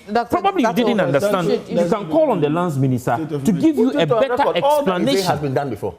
Which one? The Lagos Alternative Initiative, Community Mining Initiative, the responsible mine, all has been done before. It wasn't the very last point before I learned. It was not done. Most of the licenses that were issued for small-scale mining and, for that matter, that extended into illegal mining were issued after 2018. 2018. Most of them. And they were issued to people by this will be after the power. 2017 This was ban. after the 2017 ban. Okay. So if you had banned small-scale activities, all right, to deal with Galamsey, and afterwards you have issued more than necessary licenses for individuals to go into mining, and it wasn't the case, have you done Ghanaians any good? I think it would be fair to now allow Dr. Zato to No, Dr. Zato doesn't believe in state of emergency. He doesn't. Thank you. I see. I'm surprised that today I'm the most well-behaved person here. You see, surprising, right? Yeah. Well, you have never behaved well. Mostly, I'm not. But today I am. So I mean, I'm saying I'm happy that I'll keep it. Thank you very much. It's all because of you. Look, Dr. Zato. I like the internal logical incoherence in Nane's argument. Completely. English, please. Logical incoherence. I like that argument because on the one hand, we are told that there is a highly exposed politician somewhere in the western region who is into this gold mining in the forest area. We've been told that. That is known. That is clear. And one, he has not denied that that is true. He has not denied that that individual is mining. He has not denied that. No, he's not. What he's done is that, let's put that one aside. Nothing to see here. See no evil here. Oh, hey, look here. There's a contour mining. Let's see that one. Let's focus on that one. And you are now going to a lot of jargon to try to tell us how the internal nuances of contour mining are different, only to justify that narrative that he belongs in where he is today. I like that. I like the fact that, you see, and it is such narratives, is when you see people like this tripping over themselves to justify how politicians, that some people should be treated with kid gloves, while other people should not be treated. It is why we are here with you today. It's when you see people sit on air to justify this wrongdoing. It's when you see people sitting on air to play fast and furious, fast and loose with these facts. That is where we are today. So my point is, how do we move forward? Dr. Zato, Fast and Furious killed Paul Walker. Won't do that. And it's killing us. Listen, so you mentioned that you haven't seen any clear dedication by the government. Nana out here and Wonder here have been reiterating some of the things, the fallout from the CSO's meeting on October 3rd. That wasn't done. And some of the things that they have been doing. But does this suggest to me that there are some things you personally want? Yes. That you have not seen? Exactly. But everybody's got everything. No, so let me tell you, it's not something I want. It's actually something the CSOs said they wanted. We can talk about those things. Read the document. The CSOs have come out clearly to say that, no, I wouldn't read that document today. I promise. That's the only document. The CSOs, no, but it's a good document. But there's nothing in it. The CSOs have said, they've said, one, they want to see the same alacrity, the same speed used to prosecute Wontumi. They want to see the same speed used to prosecute Yamina. They've said that.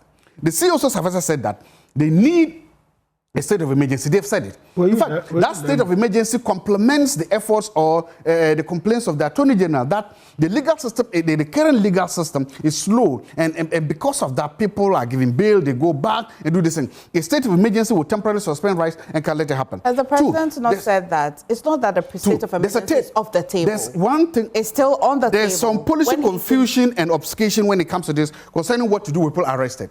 If you remember, the Interior Minister says that he has a policy whereby anybody arrested of Galamsey must be what? Any foreigner must be sent back to his country. So what the Interior Minister told us is that his policy is that if you are an Indian, if you are a Chinese, if you are a South African, and you are caught with Galamsey, no matter how much money you've made, no matter the fact that you would have shipped all this money back to your country, the poor people of Ghana will still buy you a ticket, put you in a plane, and say, au revoir, go back home. They will do that to you. But if you are a Ghanaian and you are caught with galamsey, we will collect the money and we'll put you in jail. Now, I don't know whether that is still the government's policy or that if that's the policy. If it is still the government policy. Wanda is here, he will answer all the questions. It's wrong. If it is still the government's policy, if it is still the government's policy, I pray and hope that it is changed. Secondly, during the campaign, we heard His Excellency say that because of the way things have been used, when he comes to power, people who have been convicted of galamsey might be freed. Now, it may create some confusion, or it may lead to people willingly driving and wanting to do galamsey. I also want that to be clarified, so that we can now have a clear-cut, coherent policy that says that if you are caught of galamsey, you will not be released. So those who were in jail, you will still stay in jail. And now if we catch you, you will not be jailed, and then we will know. Is there a different policy for foreigners caught in galamsey compared to locals caught in galamsey? I mean, since time immemorial in this country, there are different policies that apply to foreigners and you as a citizen. Good. So in fact, ownership of land and all of that. Thank you. So I'm not saying that. So I'm not saying let's clear it up. Let's clear it up. It's just for his general question. Yes, agree. And I'm land. Let me go to one. But you realize that please land. The minister is 1 meeting. The minister is on record to have said they should deport them. What I'm hoping is that right now, the Interior Minister said it. Small people, the people we see in the pits, cannot afford to buy an excavator. Yes. The people we see there and we arrest them, I want to see us take the fight to a different level. This level involves asset seizure and asset freezing. This is a simple argument, logical argument I'm making. If we see your excavator in the forest, it has no place. It has no place for your excavator. We will not only seize the excavator and burn it, we will trace it to you. If that excavator belongs to Nana Yao here, we will go to the bank, we'll tell the Bank of Ghana, every account in the name of a business owned by Nana Yao, freeze it. Let's take, imagine if we do that, we can freeze a lot of money. We will now use this money to hire people to go back and try to reclamation. They can plant coconut trees, they can level the place. We can begin to reclaim them by this money. And the moment you cut that money off, look, the Americans have showed us something when it comes to fighting terrorism. Follow the money. Follow the money. The Americans have told us that. Follow the money. If you follow the money and you begin to cut off the access to the money, it means you are cutting off oxygen to the thing. Right. If we begin freezing the money, we are cutting off the oxygen to galamsey. It's only if I go to Wanda. Why? Because Wanda is a member. I should give it to him. You see, you can only arrest excavators and trace them when the excavators are registered. Yeah. Now, let us understand that. Until now, just the DVL boss and the transport minister, until now, more than 90% of excavators in these areas in the farming communities are not registered. Until now. And there is a policy now that before the excavator even leaves the port, it is registered at the port and details of the owner is imputed and it is tracked. There is a tracker on it onto where it is going. You understand me? So if years back, when between 2017, 2018, 2019 to 2024, we had so much of excavators being imported to this country that were going into our forests without number plates. And now there is... That's not true. That's an allegation. Please, that is not an allegation. The DVLA boss is on record to have stated this. You understand me? Number two, this issue about the freezing of accounts. Why? Wontumi is on record to have said that he said 30 seconds. His assets... Yeah, he's all over. Or Wanda. Yeah, he's at 30 seconds. Speaks for the government now. I think... Yes, you see... No, but this is on record. Come on, I'm going to... The DVLA statement is on record. I'm going to Wanda. And the reason why I stay with the government most is because I can demand more accountability from you, right? So, I mean, you've heard all of them. You've heard him as well. And Nana is also just drawing our attention to the fact that previously most of the excavators were not registered, which means that this year, this time around, you're doing something different. Is that it? Yeah. But you surely have heard everything that you have different? said. Yeah. You know. Hannah Bisu says how many excavators did she arrest? That went missing. Hannah Bisu. He's on record to have said on one of your sister stations. At the time, they were here. Was the transport minister's communique out there that you can only import excavator if you have a license? And also, at the time, did we know that it will be registered? You see, the MFR, let's put this thing on record. There's no law. You see, we are a country running with laws and regulations. There's no law that bans anybody from importing excavators. One. So for you to sit there and then talk as if the MPP, when were in power, allowed haphazard importation of excavators, it's not fair. Okay. Because there was no law banning anybody. If an importer as a businessman comes in, nobody also will import excavator to tell you I'm importing to go and do illegal mining. Nobody will tell you that. That is an moving equipment. Absolutely. So when moving equipment. The control room that we now have at Mineral Commission that is monitoring all these excavators was put in place by MPP. Not NDC. Are you serious? I am. Yes, check it. And I'm saying it on. This is your own. Was put in place by MPP and not NDC. No. My Joy Online. Give it to her. To add to registrations and then tracking. That's good. Government is a continue. Acknowledge what has been done and then you build on it. But don't sit here and disingenuously create an impression that MPP has done nothing. But she was the one I was referring to. It's unfair. Indeed, the efforts of the MPP. When you land, I'll give you an update by the NIMES. Indeed, the efforts of the MPP on which with regards to Galamsey is nothing to write home about. And I'll give you a series of events. You remember? They told us they had seized some 500 excavators and kept them in Adenta around the aviation land. That all went missing. I'm saying Hanabisu, 40 excavators are gone. No, hold on. We were talking about your fight. You didn't say that. I'm talking about your fight. Kamal, you had your Then the president came out and started what they called Operation Vanguard. What was the end of it? They went to Galam Stop. What was the end of it? Then they went to the interministerial, whatever committee. What was the end of it? And then they told us they bought drones. With drones, we have not found one. 3 million worth of drones. Not one was found. Kamal, is it true? No, allow him. He will not be. He doesn't have an answer. But he's here. He's a deputy commissioner. Can we make progress? It's on record. He probably has an answer, to be fair. I have. But will he have the answer only when I'm talking? You see, it's one thing to run government on propaganda. It's another thing to run government on facts. Wanda has just made an allegation. If a minister, that's what I'm saying. If a minister, I'm answering that question. If a minister of natural resources says that we have procured, drones to fight Galamsey, where are the drones? Then that same minister did his handing over notes, and then you took over, only for you to come and say you did not find any drone. Of course, if that is true, of course there were some procurement breaches. What have you done? Okay. So what have you done? That's not true. Then what does she have a side? No. Is it breaking? Dr. Joshua says that there's something. Is it breaking news? If Joy News doesn't have it, it's not. Tell me. My brother here said that. This one is on his. My brother. I've never intimidated this one. Can I do that? You have been a good man. Can I just? I will not do that again. No, but you see. But you saw this. You see. Come out. Don't let him read that in his platform. You're here.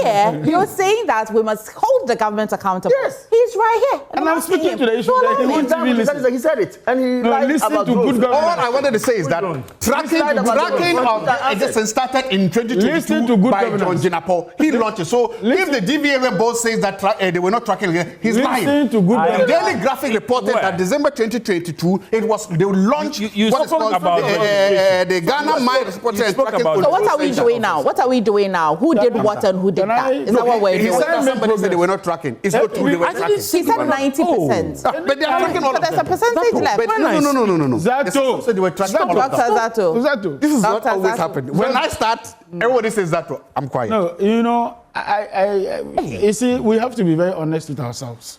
About what? That's the only way we can be sure that we're making progress. That's what? One, I am saying that if the MPP succeeded, they wouldn't name Galamsey as one of the reasons why they lost so many seats in the Galamsey. That's different from saying that. No. That's different from saying they did nothing. No. I'm saying that if you indeed made progress, Ghanaians are not fools. They are not. Till today, they still cite Galamsey as one of the reasons they lost the elections.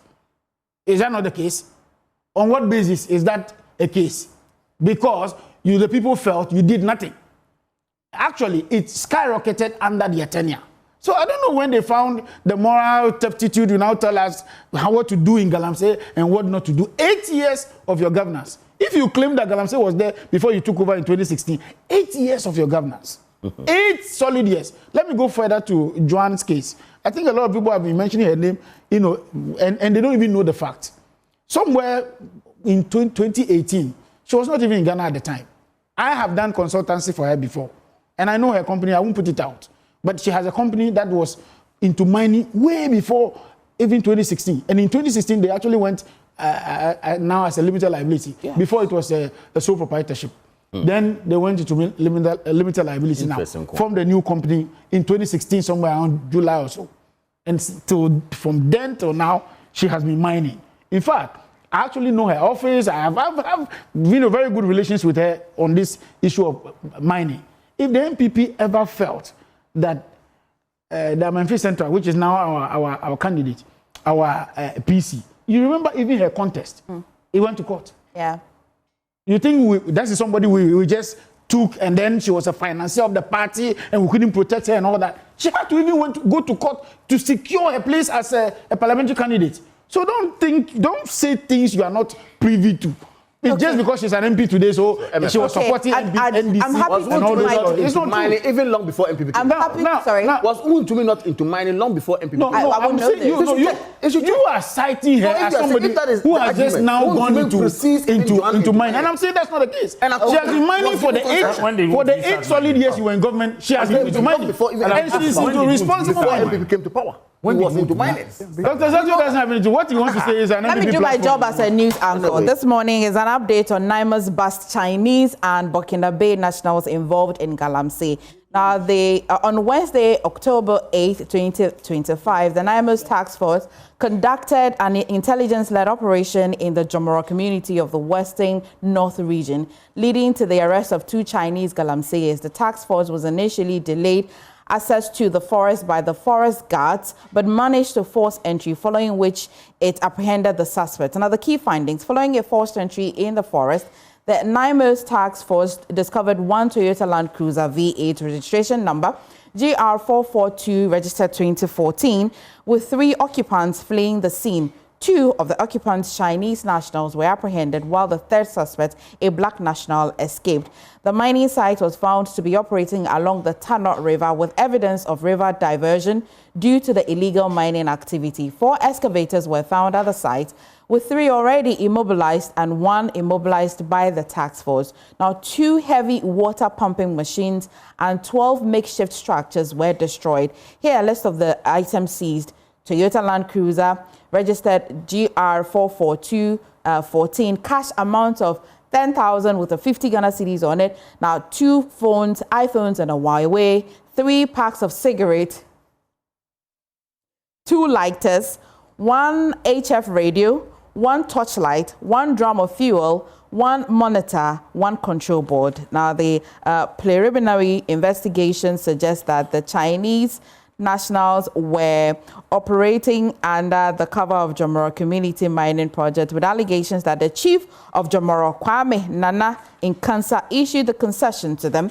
Investigations also revealed that the Chinese nationals are involved in sponsoring Galamsey activities in the area, providing financial and logistical support to the illegal miners. And here's a caution: it says that the NIMA's task force warns all foreign nationals engaged in illegal mining activities in the forest reserve and water bodies to desist from such activities. NIMOS will not hesitate to arrest and cause the prosecution of anyone found to be involved in these illegal activities, including those sponsoring or facilitating Galamsey operations. We urge all Ghanaians to report any suspicious activities to the appropriate authorities. The task force has since transferred the 2 arrested Chinese nationals to NIMA's headquarters in Accra for further actions. And so that's the update that I needed to give to you this morning. In another operations actually conducted at Esipon in Asenkrugwa, Western Region, the NIMA's task force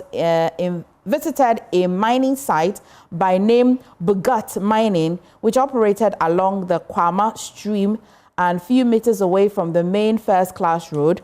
The task force also observed the presence of some foreigners from Burkina Faso who were workers of the mining site. Upon questioning, the owner of the Bugat Mining Company claimed that the small-scale mining was a registered mining company which acquired license in the year 2012, a claim that raised the task force suspicion, especially with regards to the foreign workers. Following these, the leader of the task force instructed the owner of the company to report to NIMA's headquarters with all the Burkinabes who work with the company on Thursday, 9 October 2025. This instruction was given to the site owner and the son after the task force immobilized a cart excavator seen in the mining site. And so we've just been showing you images of that operation led by NIMOS. We shall move to the petition of the removal of the Chief Justice. Yes. So, Wanda, have you seen that petition? What do you make of it?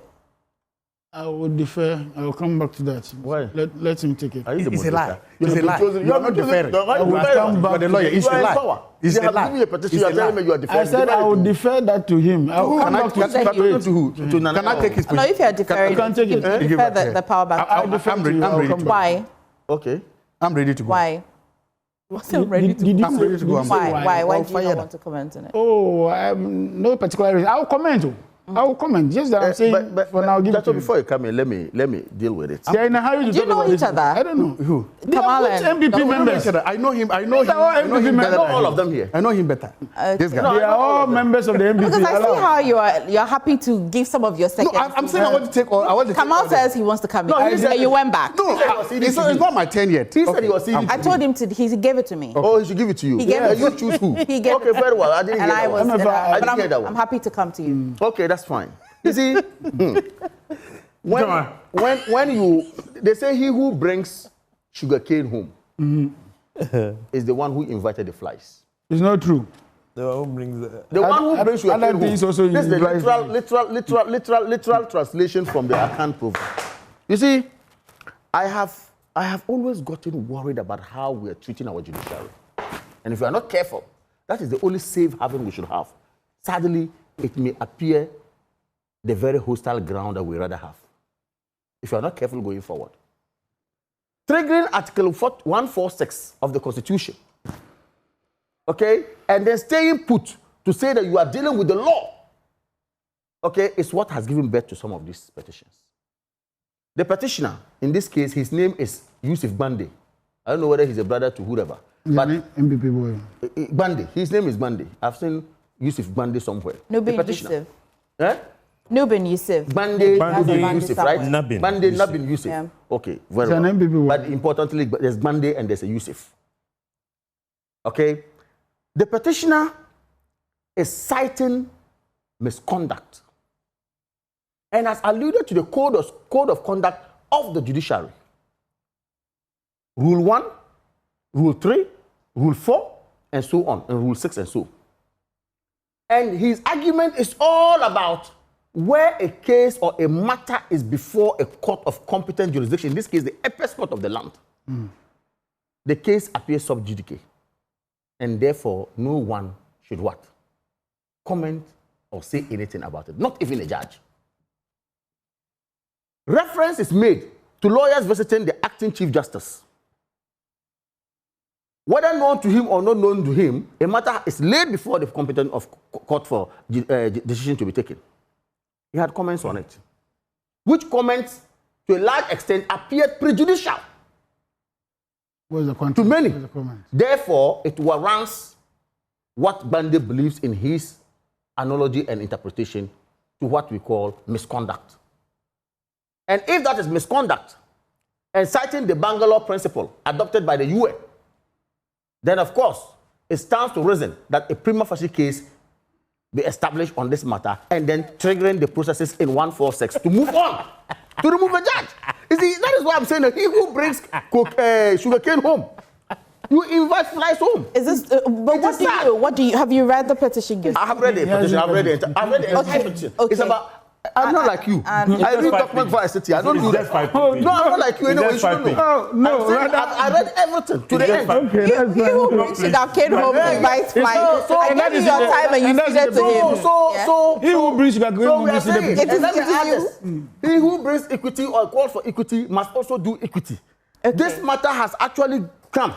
We want to see the logical conclusion of it. Okay. We want to see how the president is going to forward that to the Council of State. We want to see how Article 146 per the principle used yesterday, that same principle is used today. Before that, so that at the end of the day, Ghanaians will see fairness in the air. Before today, when Article 146 was triggered in the petition to remove the former Chief Justice, Were you part of the people that believed that Article 146 was quite problematic? I have. You do? So why then do you want it to be triggered on this one? If you think it has a problem then, why does it not have a problem now? That is why I'm saying that you set a precedent. We are dealing with judicial precedents in this country. And that is part of our laws, our institutions. Read Article 11 of the Constitution of Ghana. Basically, what tells you decisions that is made is binding. So I am saying that what you have done yesterday becomes law. And if it becomes law, it will come to bite you if you are not careful. So I am saying that what has happened today is just somebody following precedents. Beyond the commentary, what do you make of the petition yourself? You see, obviously, if there is a citation, you don't just make petitions in a vacuum. You make petitions, and that is why I always like legal arguments. Legal arguments are grounded in references that you make to back your argument. Legal argument. So the point is that the petitioner cited the Code of Conduct of the Judiciary and cited Rule 1 and so on to Rule 6. It means that he has a backing to his case. He may have his interpretation, but that is the backing. And then based on that, he has actually petitioned the president, say that, look, X, Y, Z happened, and this happened for me amounts to sub judice, and that sub judice, if it's done by a judge, amounts to a misconduct according to the Bangalore principle. Therefore, I am out there. So for me, I think what happened yesterday is what somebody has stood on and actually have had meat to support whatever he has as a claim in form of a petition. Okay. Naneo. Thank you, Emefa. I think that it's an interesting petition when I read it.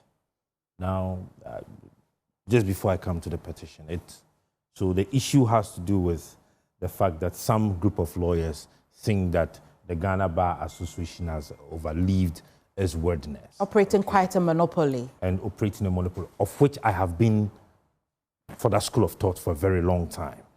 And I think many Ghanaians and many lawyers have also called for some lawyers to also put themselves together and set up themselves against that. And I remember giving an example of those days back when almost every now and then you find teachers going on strike here and there until we started having sister associations like the Concerned Teacher Associations, we have Graduate Teachers Associations, and that reduced the monopoly of NAT and reduced their over-politicization of issues. And that is what we find in the Ghana Bar Association, and to which a group of individuals, these lawyers, decided to put themselves together and said that, listen, if you look into our constitution, I decide which association to join as an individual. Let us not forget that the Ghana Bar Association is not a licensing authority, but they have been given that mandate in terms of even renewals. This is why I don't want to talk. You get it. So from where I sit, I think that if they had gone to meet the acting Chief Justice and has stated their stand and he had passed a commentary on it, and the petitioner thinks that it's a breach of regulations, and for that matter, he should be impeached or should be removed. Of course, he has written his petition. Why did they? But the matter is in court. What was their business going to see him? No, you see, the aspect of the case being in court was different from the aspect of the case or their courtesy call they had put on the. That's optics matter at all. That's so optics matter. If that's why there should have been discretion. So commenting on it. So what I'm saying is that you understand, if he decided to comment on it because it was a courtesy call. Now these are lawyers who have decided to take a particular stand, and they are visiting him, and he's decided to pass a comment. There is a case in court, of course. They have the right the petitioner has the right to go ahead with it. And triggering Article 146, I have said that if Article 146 can be triggered 10 times in a year for there to be sanity, all right, in our judicial system, I do not mind. Why? Because the judicial service system is the only safe havens that we have as a country. Yes. So I do not have a problem. But you see, we cannot sit here and determine whether or not the president would interpret this as having the substance to go through a process. The president is listening. If administrative malpractices were substance, if oh, come on. If the president decides that he should go through the process of Article 146, of course, that is up to him. You understand me? And I think that the language of the petitioner is very clear, whatever he has written. But I would be surprised if it is able to meet the conditions. I would be surprised if it is able to meet the conditions that would have to go through to be able You would be surprised. to the end of it. I would be surprised. I mean, this would be definitely aborted before time. I mean, let's be Thank you very much. Yesterday, in fact, something just happened today that for me is humbling and that everybody must look at it. The fact that my brother, you're talking about the removal of Chief Justice, and my brother here says, somebody else, take my slot, I won't talk. I didn't say that. My brother came here to talk. But for the first time on this, we are talking about something, and he says, I won't talk. Correct me if I'm wrong. Yes. Some days ago, you were here as a panelist when we talked about the teacher-student abuse. Yes. And we asked that you make a comment. Yes. Do you recall that you made a comment or not? I did. You didn't. You deferred. You didn't make a comment. I deferred. But I said that. He's a teacher. Wrong. Who told you? But did you? I made a point. You made a point. You did. I made a point. If you made the point, This matter has nothing to do with MFA, I made the point. You can. No, he's made it clear. Hang on. No. Before I said children on that day. I said children were the most vulnerable. Speaking first. I'm glad that you reminded me. Look, it's my turn. I only defend speaking first. I told you that. It's exacto. Dr. Exacto, I defend speaking first. Why do you defend speaking first? Very good. I will come to that. Stay. What comes to you? I'll come to you. So ask you questions. So I commented. Thank you. There's a tape there. Thank you. Don't worry. Now this is the point I want to make. My brother gave a proverb. I'll just add a smaller one. You call for the rain, be prepared to deal with the mud. When there was a petition for the removal of Tokonu, I went on record and I said she was a goner. I went on record and I said that this woman will go. Nothing. There's no force big enough on this earth or in this country to stop her from going. I said that. And I also said, the removal of a Chief Justice is spelled out in the various constitutional provisions. Those are bricks and mortar. But the lubricant that moves the process is partisan politics. So everybody, you can hide under the legal jargons. You can quote and quote and quote. In fact, the way they always use that the president is just what a conveyor belt. Has no discretion, that the president doesn't have the control. That the law seems to completely absolve any president. You collect a petition, you just move it on. The president is not. And I said this, yes. I don't know the law, but I know the politics. And I know that narrative, that idea that the president is false, is wrong. Because the lubricant for moving one thing to the other is political. I'm going to give you two examples. Joy FM made a big story, headline story here. There is currently a petition before the government for the removal of the EC chairs. Joy FM made that story here. Why hasn't it been moved to the Chief Justice? If the president or if the executive is just a conveyor belt, why hasn't it made 8 months into power, it has not yet gone there? What is keeping it away? That's the first thing I'm making. What is keeping away? Political lubricants are. Why isn't that? There's a petition, you made a case. Why is the case not being done now? The case came around the same time as Tokonu. Tokonu's own has ended, it's finished. This case has not even moved anywhere. The power and the will to move that case to the next section is not judicial, it's not legal, it's not in the constitution.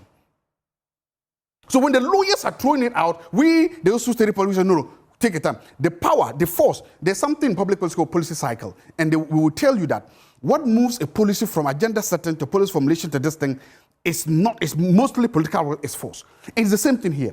Why is a petition to remove the EC chairs still hanging somewhere? So the president or any president for that matter is not just a conveyor belt. It's not. There's discretion. 2, come to this Chief Justice. The day that these lawyers made this, Joy FM made it a top story. I heard it. I was driving home and I heard it. And this, I don't know whether you were the one who did the top story. Nice to know that you listened to top I do. No. I don't know who did it. Whether it was you or the voice looks melodious like yours. And you made the point. My colleague Forty. That must be Fosti, yeah. Second point for probably a second beautiful woman. Second point. So let's go back. You ask this question. This is a question that we're asking. You ask, why are you meeting people when this case has been? In fact, that case, that story ended up by saying that this might come into the petition because it's, you could say sub judice, whatever it is. You made that on the case. It has come now. So look, long before we have seen this formal thing, you had reason. I know one of the lawyers that came there was Frank Davis, and even Amalba too was there. Amalba, yeah. And you saw those lawyers, the way they were arguing is a similar thing. Amalba was laying down everything. And Frank Davis was raising these same legal jargon, sub judice, whatever it is. Do you also think this justice is a goner, like you believed when Tokono was also? No, I don't know. Why not? Because Tokono was appointed by Akufo-Addo under the MPP. Absolutely. And there was a new president. Today, this man has been appointed by the current president. So I don't know. I can't acting. He's acting. He has appointed him to go forward. But you see, they challenge. They want him removed as a justice of the Supreme Court. It's got nothing to do with the acting. My point is that right now, and he's been a justice long. Thank you. Remember my central argument. My central argument is that the law or the constitution might be necessary for the removal of a justice or a chief justice, but it in and of itself is not sufficient enough to move the process to its end. What is needed to then move that process through that legal forest is the political will. It's partisanship. So that's my argument. So look, this now that we have got this case, what is needed? The only thing needed to move this petition from the Jubilee House to the appropriate authorities is political will, not local. The law says that the president has no discretion. The law has said it. We are all watching. The president has no what? No, not discretion. But the president must move the petition to the next appropriation. That's what the law says. That when the petition comes to you, you are just a conveyor belt. That was the legal education that was given. That when the petition comes, the president should just forward it on and then let it go. It was Akufo-Addo who made that comment. So that was the legal. Now I'm taking the point. So Ghanaians are now watching. Ordinary Ghanaians are watching. Civil societies are watching. People interested in rule of law. Everybody's watching. We saw the speed and the alacrity with which the Tokono case was taken to its logical conclusion. We saw that. Now we are watching. Will the same speed be employed here? Will we see the same Usain Bolt speed in this case, or will we see something different? My argument is that in the case of Tokono, because of who appointed her and who was in office now, you said it was a goner. But right now, because of who is in the Jubilee House and because of what is happening, I don't know. But people are watching. Observers are watching. They want to see. Okay, I think I've made the point. Is this the first time a petition has been sent to the president for the removal of a chief justice, and it has been? I'm just asking a question. It's not equalization. Are you asking? I don't know. I think you all are notorious for equalization. Let me. No, I'm just asking. Are you asking? I think you all. Let me take my bite now. Okay. Yes, answer. No. Dr. Zato, let it be on record that I'm taking my bite. Oh, now you've got the courage. No, it wasn't about courage. It was about understanding the issues from your perspective, because I know you will goof on that matter. Okay. Now let me put some things clear. First and foremost, I did not dignify whoever the petitioner was, because 2 days ago, before his petition, so his petition was yesterday, right? 2 days, a day before yesterday, this was a man who was on social media holding placards, talking about how that Godfrey Dami, he was actually at the police headquarters with Godfrey Dami. Now, number two, this is a man who consistently, on his social media handles, is always doing MPP politics. Is that where we have gotten to? Does that take him away from? Hold on. No. Is that where we have gotten to? In the last petition, when this Chief Justice was supposed to be removed, the issue was that, these are NDC appendages. These are people who are NDC foot soldiers who served the petition. I don't know when Daniel Ofori became an NDC appendage to be disrespected that much. A businessman of excellence. He's the heaviest investor in our securities in this country. And I didn't know when they dropped him to that level. So we know for a fact that this was more an issue of equalization. Let's try it and see. Let's see what will happen. Let's just try it and see. And this is somebody who was interviewed, I'm sure even on your show yesterday. And they were asking him, are you reading? There was an interview, live interview. And he was looking on his paper like this. But that's not surprising because if you want to petition the president, you can hire the services of a lawyer. No, I'm coming. And so you want to best. I'm building my point, right? You want me to build a point, right? So I'm building the point, and I'm saying that. So you can see that this is not something that even originates from him. And the president is not there to just receive a piece of paper, removal, and that is. You have to meet the threshold. The threshold will talk about, one, the evidence available, not just evidence or oral evidence or hearsay. What's your problem? So he's no longer a conveyor belt. So he's not longer No, you don't answer the questions. I'm not even going there. I'm not even going about how it will be forwarded and all that. I'm saying that the fact that you wrote something on paper, calling it petition, is not the reason for which a process will be triggered. There is an establishment of prima facie. The president is not done. He doesn't establish that. I'm coming. There's an establishment of prima facie. Even your own petition have to carry some of those things. It's not as if the president would determine if that is prima facie. Listen to the language. You are not a law student. So you are not a lawyer. You are not a law student. Listen to arguments. Thank God I'm not a lawyer. Yeah, so you listen to what I'm saying. I'm saying that not. The mere fact that the Constitution said that the president act as a conveyor belt did not mean that if you even took a piece of paper. That's not true. He has not even said anything, so which one is not true? Okay. Dr. Zato, are you saying that if I presented this is the reason why the Hawk newspaper to and calling the petition, the president should forward it. I am saying that people are watching. No, if you think you know the law, this is the law court. Go to law court, not here. Listen, we were told. So it's all about. So for you, we've seen Dr. Zato, on this show, a lawyer a lecturer like you, yes, on this show, it's all about retaliation. It's all about happening yesterday. It's all about the fact that a formal petition has been sent to the president. Dr. Zato, the law says that the president does not need one. You don't know. You don't know. The president does not establish prima facie. No. That's not what I said. That's not what I said. You are supposed to be a lecturer. Please listen before you talk. To establish the prima facie. Dr. Zato, when you were talking, I was quiet. So be quiet. Oh, I see. Listen to me. Dr. Zato, you will be quiet. You cannot say you be quiet. Let him make the point. You have not listened to what I'm saying. No, let's make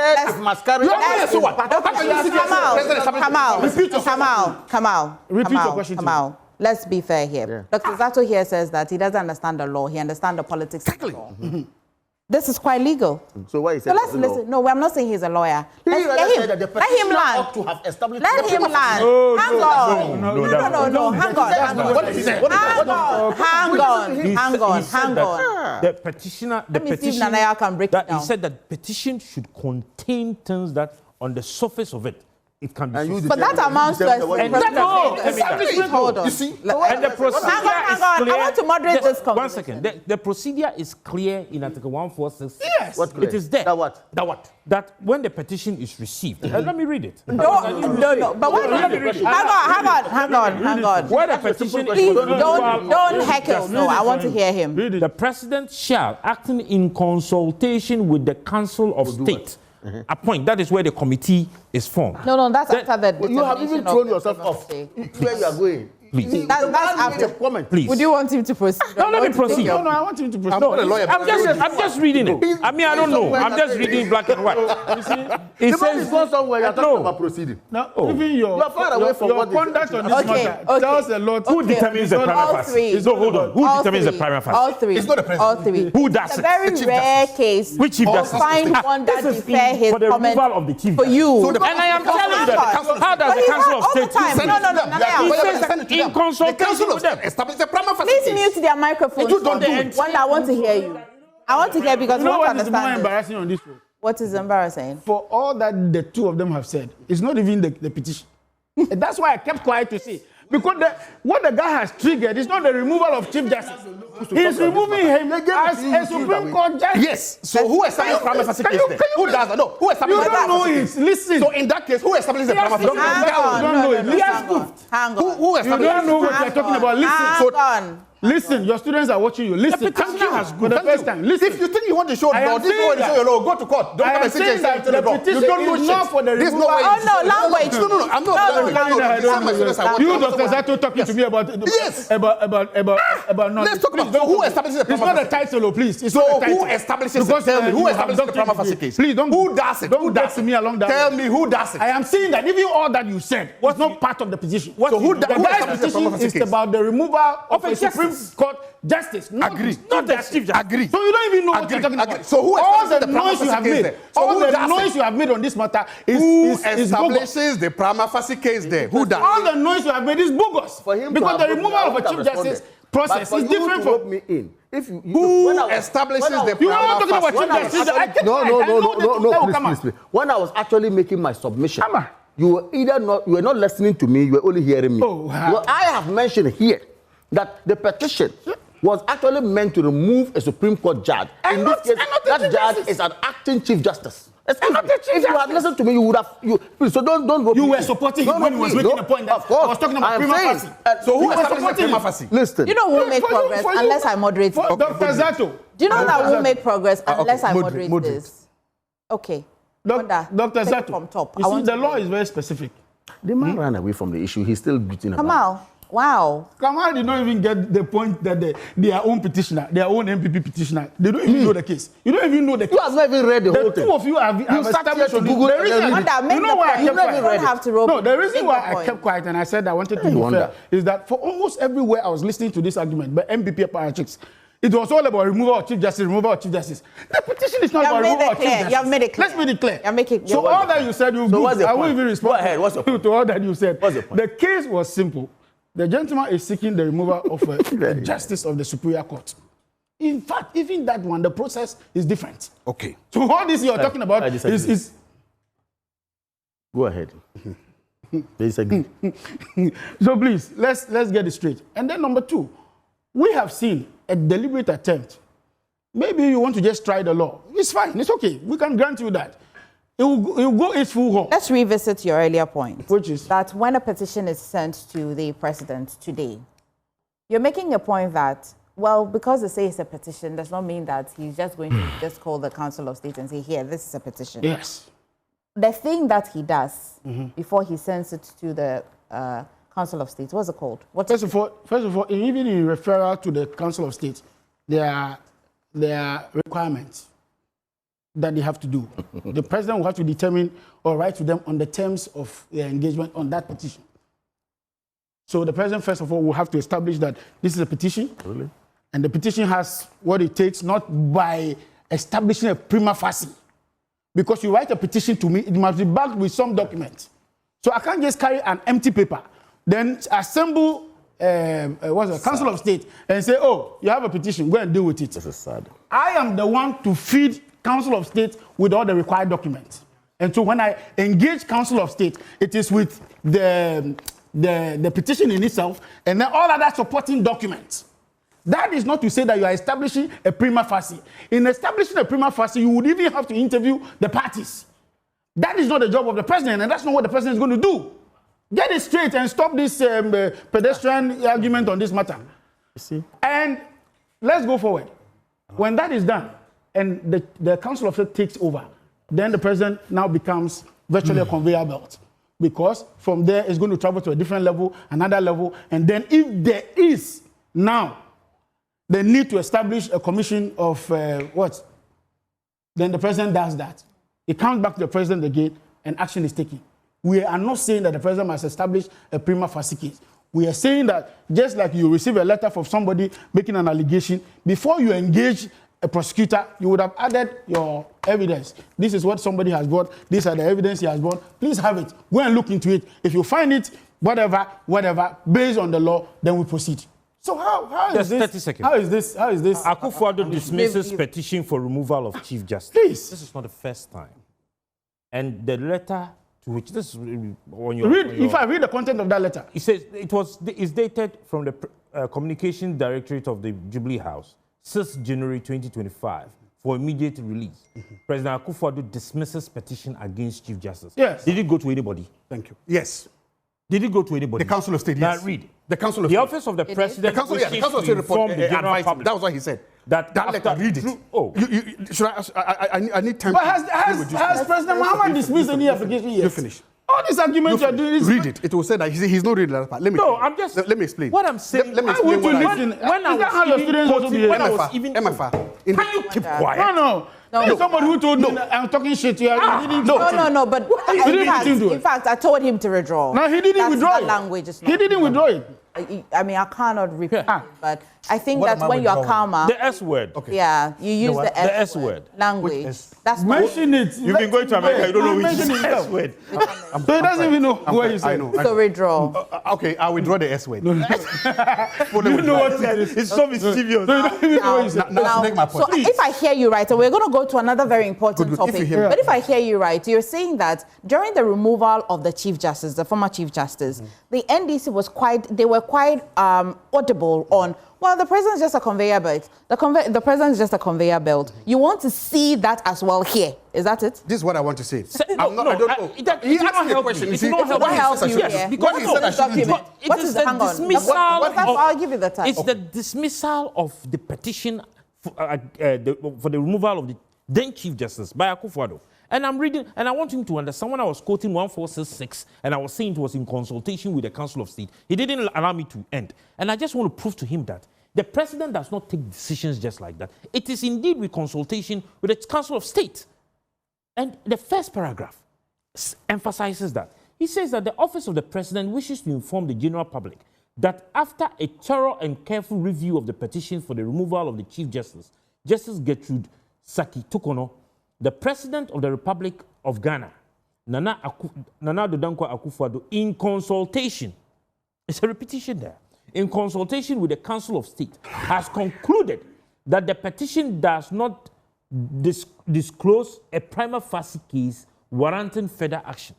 And I was trying to establish the fact earlier that there is a procedure in the Constitution. So you do not just say that because it is a petition, the president should just say that indeed the committee is set, it should go to... Nobody said. No, that was okay, it's fine. You know what? Dr. Sato, you're here. What are you saying particularly? Thank you. One meeting. One meeting. And please, and just make, because you have made the point harmlessly, make the point in 40 seconds, and I'll have Wonder response before we move to the next. You're supposed to come to me. I've been very quiet. Thank you. You were the one that spent enough time on this particular matter. Oh, well, anyway. Yes, you were the one that started. Maybe that's your judgment. Okay. Okay. What I know is that His Excellency the President does not establish a prima facie case when it comes to removing a Supreme Court judge or Chief Justice or any of this. He doesn't. You now know he's prodigious. Supreme Court. Now, somebody else establishes an institution, an authority, independent or different from the President, establishes that prima facie case. What I know too is that when the president receives a petition, we've been told the Constitution says the president shall, must, whatever legal word is used, forward it to that appropriate authority to establish a prima facie case. That means then that the president does not determine which case he should send to that authority or which case he shouldn't send. That means that so long as a petition is formally submitted to the president, that petition must be sent to that authority to make the determination. That's what I know. Then I'm now saying that was what we were told in the case of the removal of the Chief Justice, that the president does not determine it, he takes it and he sends it to the appropriate authority and the appropriately determine this. And I'm not saying in this particular case too, I'm hoping to see the same facts come into play. That one, it is not up to the president to determine a prima facie case, that the president just receives it, and we have been told, the word that has been used by everybody is that the president is just a conveyor belt, that he sends it to the appropriate body. That appropriate body could be the Council of State, or whatever body that the law establishes. But that the power of determining a prima facie case is missing the point, and it's confusing everybody. Okay, now make the point. That's the point and confusing everybody. The removal of a Chief Justice of the Supreme Court is different from the removal process for a Chief Justice. This one, the president does not play any role. So in this one, no, in this particular one, when the president received a petition for the removal of a Justice of the Supreme Court, not the Chief Justice, he forwarded that petition to the Chief Justice, not Council of State. And that's why I'm saying that you are missing everything. You don't know, you won't listen. Said that. You will look at an external body. And which external body? Which external body? Chief Justice is external from the president. The crux of what Article 146.3 he wants to see the president doing an act. He is supposed to be forwarding you should now write a new constitution. No. So if it's not the Council of State, as we know by the which he didn't know, I'm giving him 1463. Is there? So now we're just learning that you have been going on the Chief Justice. Good. Again. So the same. See, I said the president does not determine prima facie. He sends it to somebody you don't outside. You just don't know what you're talking about. So the question is, listen, all this while he's been deceiving everybody. He didn't even know what he was talking about. I'm not going to. And that was why I was trying to read the 146. So who determines the prima facie? So if it is the can you listen? Who determines it? If you are willing to learn, I'll give you. No. Who determines it? If you are willing to learn, I'll go. Okay, all three of you. Come on. We're learning. Good. First step, the president received this petition. What forward it to the Chief Justice. This acting Chief Justice. The Chief Justice is the one who determines the prima facie. So in this situation, what will happen? Ask him. They are the ones who ask him to go to court. They ask him what will happen. It's the MPP that asks him to go to court. Ask them what to happen. Good. So can I talk? MFA. So you say ask me. Come on. No, ask them. The guys are MPP. Ask me. 30 seconds. Nobody is confusing anyone here. Let's be clear to ourselves. The office called Office of the Chief Justice, as we speak, is not vacant. There's an acting person in that capacity. The person who is cited in this petition is the person acting as a Chief Justice. Yes. That's what we should know. Yes. And in putting in context, what has the petition actually, what is the petition asking for? First of all, the petitioner says that there's some stated misbehavior, contrary to the Code of Conduct of the Judiciary, and citing a judge in this matter, which judge happens to be the acting Chief Justice. Now, question is, do you have to become a Supreme Court judge before nominated as a Chief Justice or not? And the answer is in the affirmative. Good. No, wait a minute, please. Please, I've been quiet. Don't do this. You've done this to me. Okay. You've done this. Do you have to proceed on this? Let's make progress. Any of your lawyer here? You have to do. Any of your lawyer here? No. Any of your lawyer? Written in black and white. I'm a law student. You're a practitioner. None of us are lawyers. However, the law has nothing to do. Well, they are doing this because they are fighting common sense. You know, there's nothing about common sense with the law. Common sense. That's why they say that, look, the law is the law. Even what the reasonable man says is what is law. They are doing this because it's not entirely true. Please, there is a school of thought. I'm choosing Kamal to be the one wrapping this one. Kamal.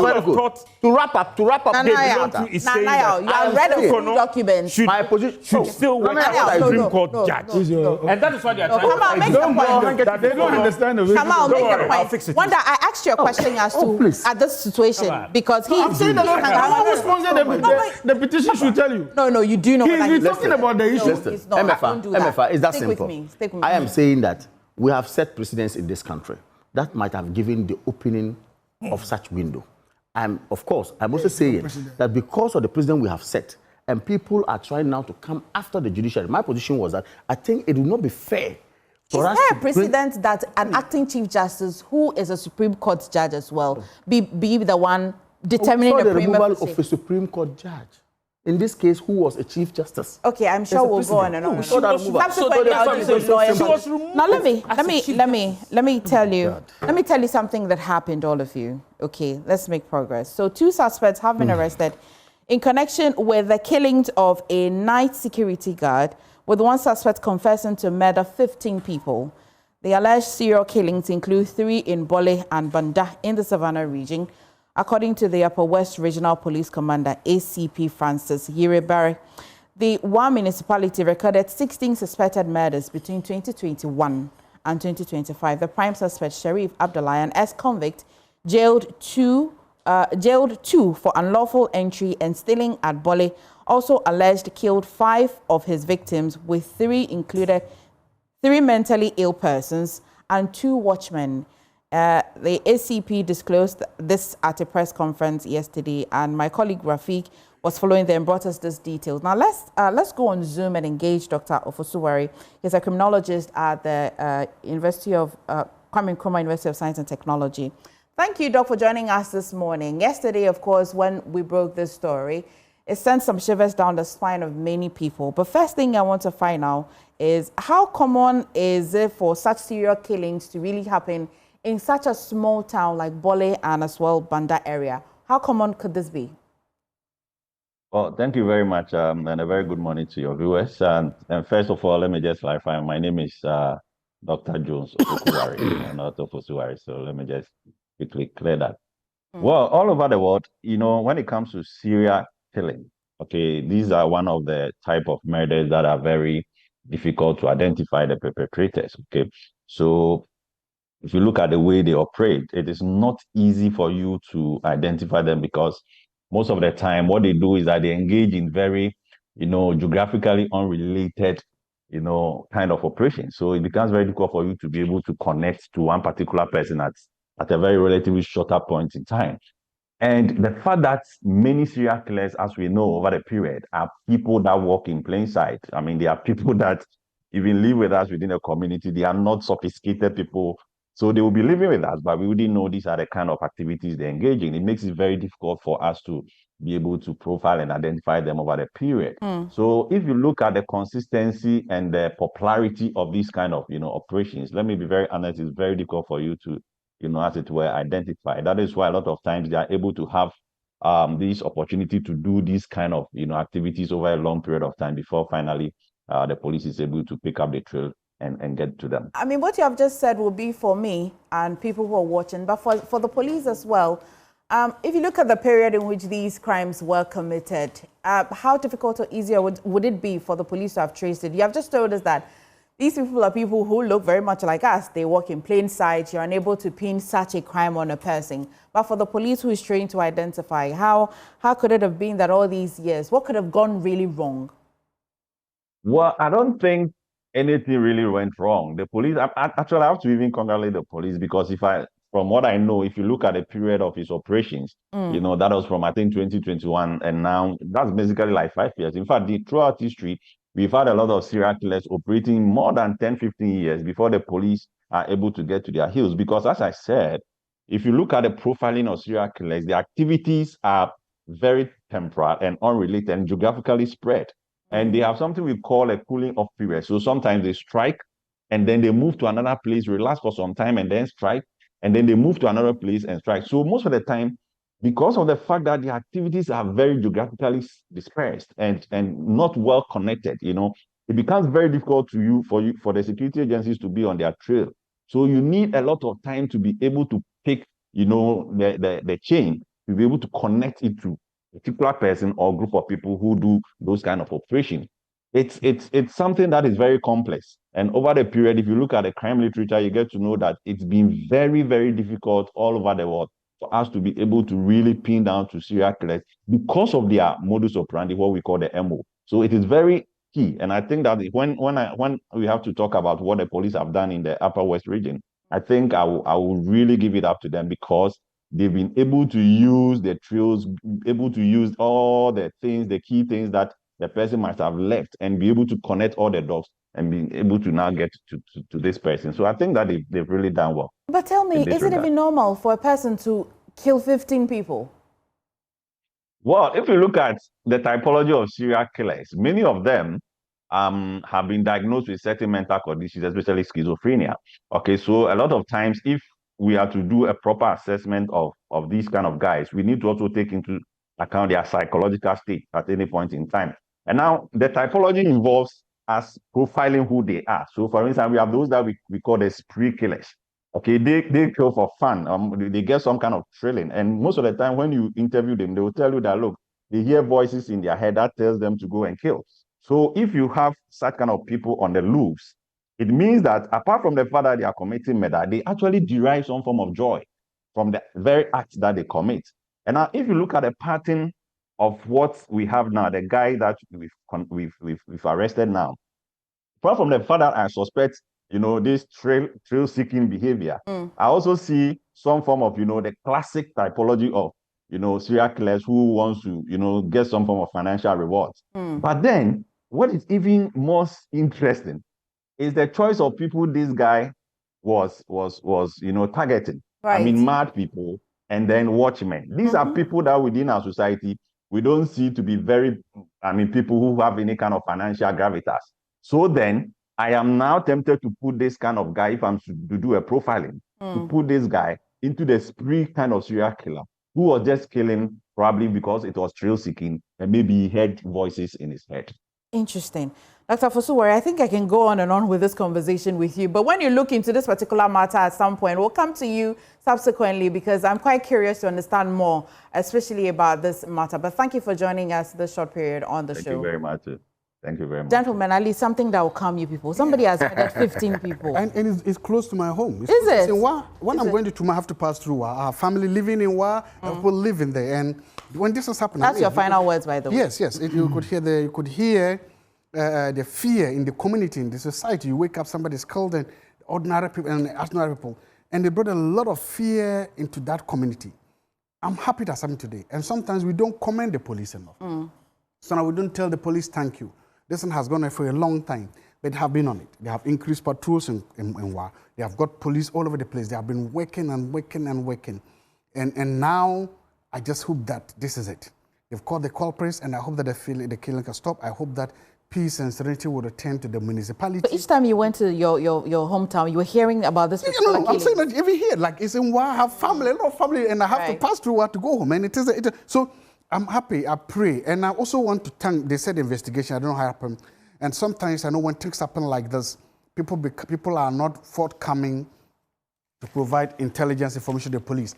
So to the residents of Wa and other places all over the place, please trust the police when it comes from a distance, give them information, share data with them, and let them know you are not choking or you are not snitching. You are simply helping to keep your community safe. So as I said, we don't say thank you to the police enough. We don't congratulate them enough for this one. Thank you, Ghana Police Service, for a job well done. At least to bring some amount of calm to these communities, because almost all the victims were men. Yeah, all of them. All the victims were men. The one of them in his previous killing also killed. Yes, one. So, and as you can see, the vulnerable, if you are killed, the mental ill, and some of them watchmen, who are just men who are just out there to get their daily bread, who are not moving shakers, they are not in it. So I thank God this has happened, and I pray that. We've had a lot of murders and killings in the Upper West region in general and Wa in particular. I hope this puts an end to it. I hope that a peace returns. And thank once again, Ghana Police Service. Thank you very much. Excellent, wonderful job. Yeah, so I think that we had a lot of people preaching that we should take our mental health serious. From the submission of the gentleman, I think it's one thing we need to push for. Some time back, I noticed that there were clinical psychologists in almost all the regional and district hospitals. I think the health ministry can do better.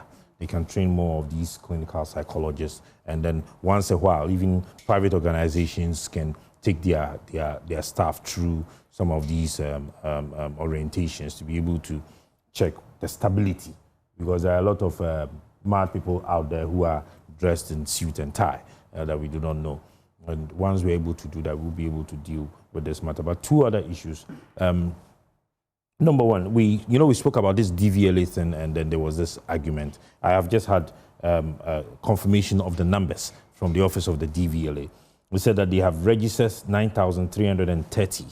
All right, now out of this, they registered 4,934 at the port of entry, and they have about 3,000 of excavators being sent to military installations. I'll take this information for news a bit later. At the moment, I'm still in the mood of the 15 people that have been. No, I've commented on it already. Well, I just needed that on record also.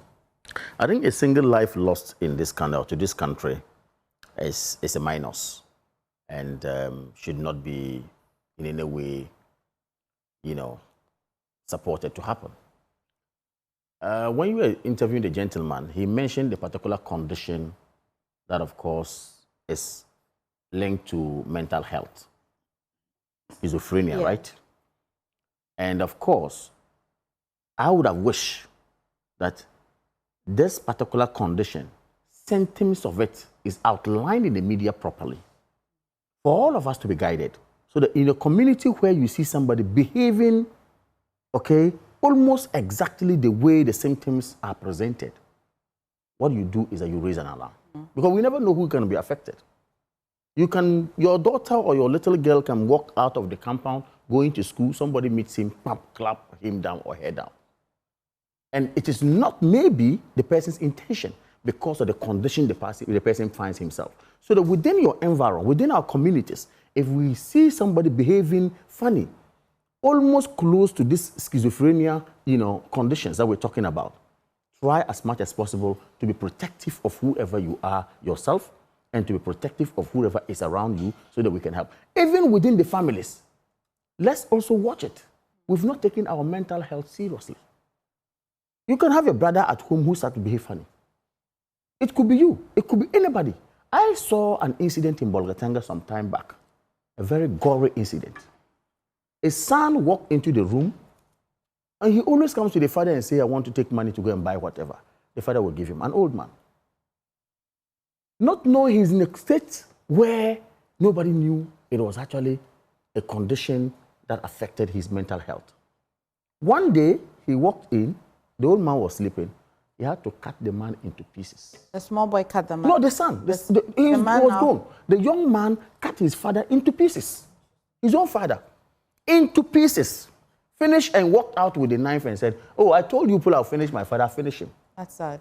That's sad. So it's almost linked to some things like this. However, let us not also rule out the fact that some ritual killings may happen. We should also be careful about it and say that, look, people can be deliberate about it. And then we'll say put on mental health. However, there are people who are somebody's job, absolutely their day job, to misbehave. Right. Let's watch it. So I took special notice of the ages of the suspects. Sharif is 30 years old and Lamin is 25 years old. Now, again, if you're looking at it from criminology path, you will look at the events around where it happens. These are towns, you can say, closer to border towns, and therefore foreign culture, therefore motivation to make money. Yeah. So the ritual killing he talked about. Serial killing itself is not really an issue of even the state of mind. These are contract killers, people who have been assigned to get them, they go and they ask for money and all that. And because of the motivation, they are asked to bring a human head or a human part or something of the sort. And you can see that it's not once, he's done it for 15 times. And they even be evading arrest. Or even killing a mad person. Yeah, and killing a mad person. What do you need a mad person? Yes, so you will see that there's a certain motivation to do some of this. To think that they are just 25 and 30 years old and have finished some 15 people already, I don't know the space of time. We were told that from 2021 to date, but I think that even if that was the only period, 2021 to date is a lot of numbers. This is not 15 years of killing one person per year.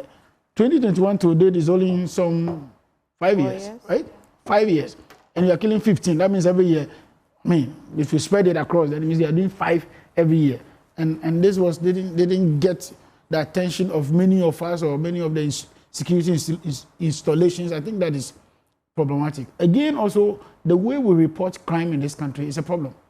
There are people who knows who is responsible for what. For instance, you go to some part of, I won't mention the name of the town before they take me on. If they snatch your mobile phone, there's a place to go to and they will show you who took it. And they'll bring it to you. In this country. Right here, in Accra here. Where? I wouldn't mention how them. you know there. No, even in Sunyani, when I used to be in Sunyani, if they snatch your phone, there's a particular person when you go to him. So you see, and if you are quiet about it, some time ago the police was you shouldn't be quiet about it. They were running the project called See Something, Say Something. I think that we need to wake up to how we report crime. But, even our culture also abhors to some add a of those very reports. important point to my brother's comment. Where do we confine these people when it comes to confinement, cells or in prison? Oh, no, normally they're in prisons. They're in prison. Yeah, Safe. No, what I mean is that when I'm asking the police, the mental health. We are supposed to have a mental health. They have an isolated prison. Isolated prison. This is an important point I've made because the guy, one of them who confesses, an ex-convict. Yes, they have isolated prisons for those who are sick. Sick, yes. Sick, communicable disease. Those who have mental problems. Mental, you'll be referred to the psychiatric hospital to certify and then... Anyway, just a quick thank one. you so much. I don't have time. This is an important story. So we were earlier joined by Dr. Jones, Why are you now? Okubuwari, and he's a lecturer at the Kwame Nkrumah University of Science and Technologies. He's as well a criminologist. And as well on News Review, we're joined by Wanda Madilo. We're also joined by Kamal Dean. We're also joined by Nanayao Sapon and as well Dr. Joshua Zato. Thank you, gentlemen, for joining us on the News Review. There's more on the show if you just stay with me.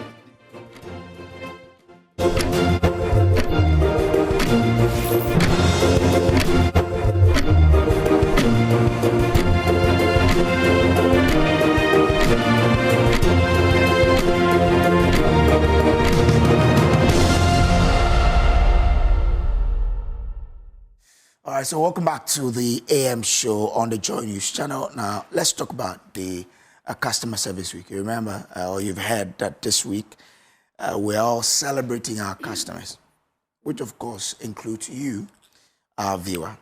And today, ever feel like you're always reacting to customers? If you're someone who is in the service area, it's time to get ahead.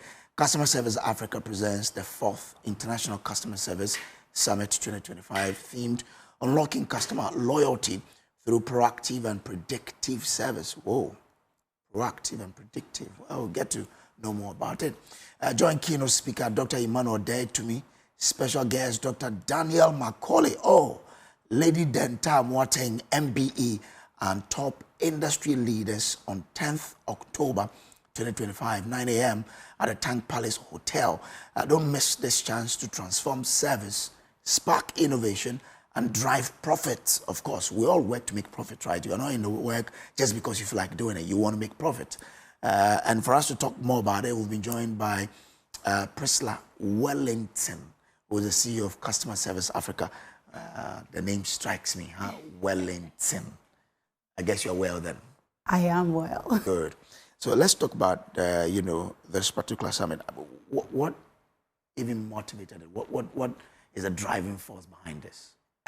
So good morning to your listeners and viewers. I've always been passionate about customer service because I believe that customer service impacts the economy's growth directly. And so in 2015, I decided to set up the business for Customer Service Africa, redefining customer service.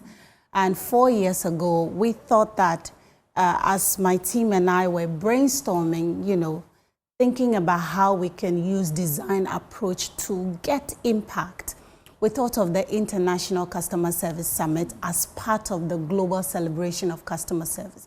Now, the International Customer Service Summit is a platform where we bring thought leaders, industry professionals, innovators to talk about customer service, share their experience, share tools and strategies that can actually help us to deliver exceptional customer service, create experience, but more importantly, make money. That's why it's international customer. Is empowering excellence. We want service excellence to be at the forefront of every business or to be the focal point and then ignite profits. Okay. When you give people great customer experience, they are willing to pay. They want to pay you. There's something called waymish. Why are you making it so hard for me to give you my money? So people really want to give us our money, but then our products, our services are not creating the experiences that they desire. And so when they are parting with their hard-earned money, it becomes a challenge. Yeah. So that's what the Customer Service Summit is for. And this year is our 4th edition. Wonderful. I've always been talking about some Ghanaian customer service or customer service of some Ghanaian businesses. And you always serve me well, let me continue being your customer, because if you don't serve me well, I don't come here again. But people don't seem to get it. What is the challenge? Is it about the employees, culture, or the brain behind the enterprise itself? It's the lack of customer centricity or the lack of customer-centric leadership. Let me say senior management buy-in or leaders buy-in. You see, when you are a customer-centric business or you're a customer-centric leader, it means that you prioritize the needs of your business. You prioritize the needs of your customers or your audience, the end users of your product or your service. And so you anticipate their needs, you anticipate their pain points, and you design services and product that speaks to their challenge, that speak to their pain point and meets their needs. And that's what brings the customer satisfaction. But then, we design products, we design services that is good for us, and then I say you should buy it. And then I even want you to buy it, selling it in a way that makes me feel entitled. Like the Ghanaian feel, I've taken my time to design a product for you. You don't want to buy. But then if we sit down to actually anticipate the needs, why are we designing this service? Why are we selling this product? What will it do for the end user of this product or this service? Then it means that we're thinking about the customer. We'll not only meet their needs, we'll exceed their needs. And when the customer is happy, that builds that loyalty. And retention is growth. If you are not customer retention oriented, it means that every day you're looking for acquisition, you're looking for new customers. But then you have the existing customers that you're not paying attention. Yesterday, somebody told me they didn't even know they were customers until they started receiving happy customer service. Interesting. Now, when I was reading the intro, something struck me about your theme. That it is what? Unlocking customer loyalty through predictive and proactive service. What does that mean? So what it simply means is that we don't want you to wait till something happens before you do something about it, which unfortunately seems to be a Ghanaian, I don't know whether it's a culture or it's an attitude. Unless something happens, there is no strategy. We have to wait, then something goes wrong, then now we form committees, or that's when we come. But we are saying that don't just be proactive, be predictive. So before something happens, you have anticipated what may happen. You have anticipated the needs of your customers, and then in that proactiveness, you have a plan A, plan B, plan C for the customer. And that is how you build loyalty. You know, when the customer is loyal to your brand, it's their money, it's their decision, it's their choice. But they find it difficult to even go to another brand, even when you're not in sight or when you don't know. That's the loyalty we want you to create in your customer. And that only comes when, you know, you are proactive and predictive in the way you deliver service. And I like the people you've assembled, because these are people who've built brands over the years. Yeah. And you cannot build a brand if you have a poor customer service. So, Absolutely. I mean, seeing the lineup, I'm like, wow, this is a conference you need to be, because then you get to learn from the best. Absolutely. Daniel Macaulay, then Tam Watting, Guba has been years now. She's taken it to Bahamas. Yes. Barbados. Look, that's how did you determine that these are the people I need? And when I come there, what am I gonna, or what should my expectations be when I come for this? So like you rightly said, before we think about the people that we are bringing on board, when we're looking for industry experts, we're looking for people across industry, academia, retail, banking, public sector, hospitality. Because my background in hospitality, and that's where my passion for customer service grew from, because it's a guest-oriented industry. It's all about guest experience. So we are thinking about who are these people in the industry that are equally passionate about service excellence, that are doing their best to not just project their brand, but project Ghana on a good scale. And what they can bring to the table, how long they've been in the industry. Dr. Macaulay is he's an entrepreneur. He's passionate about service excellence. Dr. Dare, to me, is someone who has been pioneering. Customer service is not an attitude. And like you talked about Denta, I was on Denta's show. She is passionate about customer service, because this is somebody championing, selling Ghana, telling the diaspora to come home, set up businesses here, invest in the country.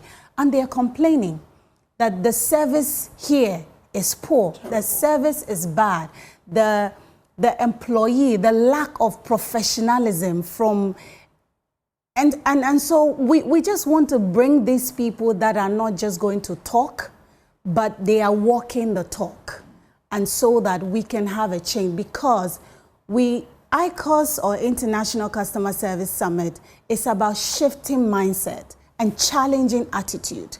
Customer service is about attitude and mindset. And if we can get the attitude and mindset of business owners, employees in this country, we'll move far ahead. I'm happy to hear that you are in the tourism sector, because recently President John Dramani Mahama lamented about the poor customer service in the tourism sector.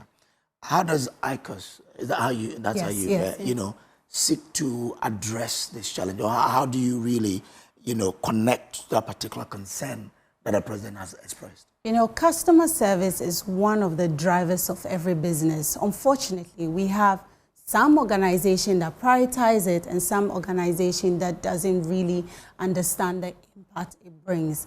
And customer service directly, like I shared earlier, impact our economy, because when you have an economy that businesses prioritize their customers, they're committed to delivering excellent service.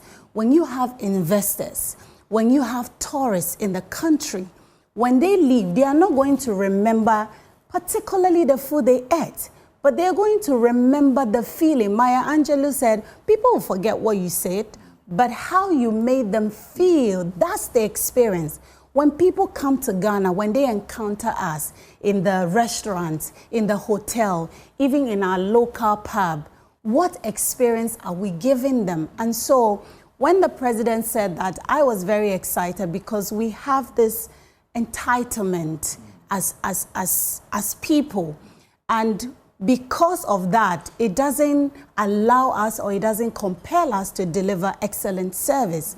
Now, you mentioned something earlier, employee experience. You see, there are two types of customers. The external customer gives us the money. That's very important, but they are not just the only focus. You have to give your internal customers, who are your employees, the same experience that you want your external customers to experience.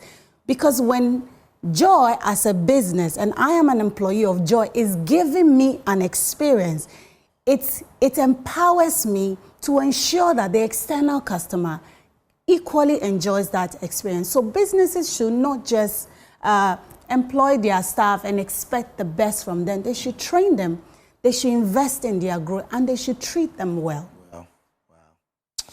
We're wrapping up our conversation. I'll let you give your final words, just in 30 seconds. I want to take this opportunity to thank our sponsors, the African Regent Hotel, Leather on Call, our partners, Green Trek Tours, Afrimas, Eleving Consult, M-Notify, Stames, and more importantly, I want to thank the media, Joy FM, Joy News, Joy Business, GBC, GH1, Orange Media. And I want to invite every business owner out there, please register your team, empower them, let them come and network, and let them come and learn something from the summit. If you're a CEO, you're a frontliner, you're a supervisor, the place to be this week is tomorrow at the Tank Palace Hotel for the International Customer Service. All right, and it's at 9 a.m. at the Tank Palace. Be there. Thank you very much. Thank you for having me. Coming. She goes by the name Priscilla Wellington, so she's always well. She'll make you feel good. She's the CEO of the Customer Service Africa. They are organizing the International Customer Service Summit 2025. Let's meet today. Thanks you for being a part of this. We'll take a break. We'll be back with more on the AM show. Do stay.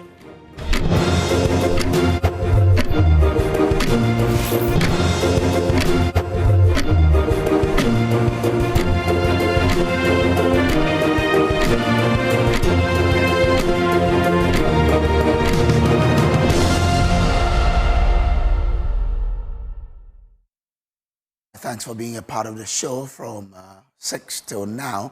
But the AM show is sponsored by Kenoga Company Limited and Syntex Tanks.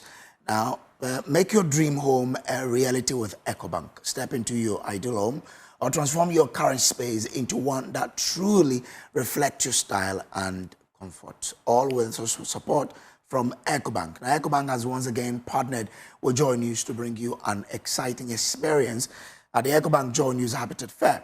This year's edition makes your journey to a comfortable modern home even more accessible and affordable. With EcoBank's Buy Now, Pay Later, you can easily renovate, upgrade, or furnish your home to suit your taste and lifestyle.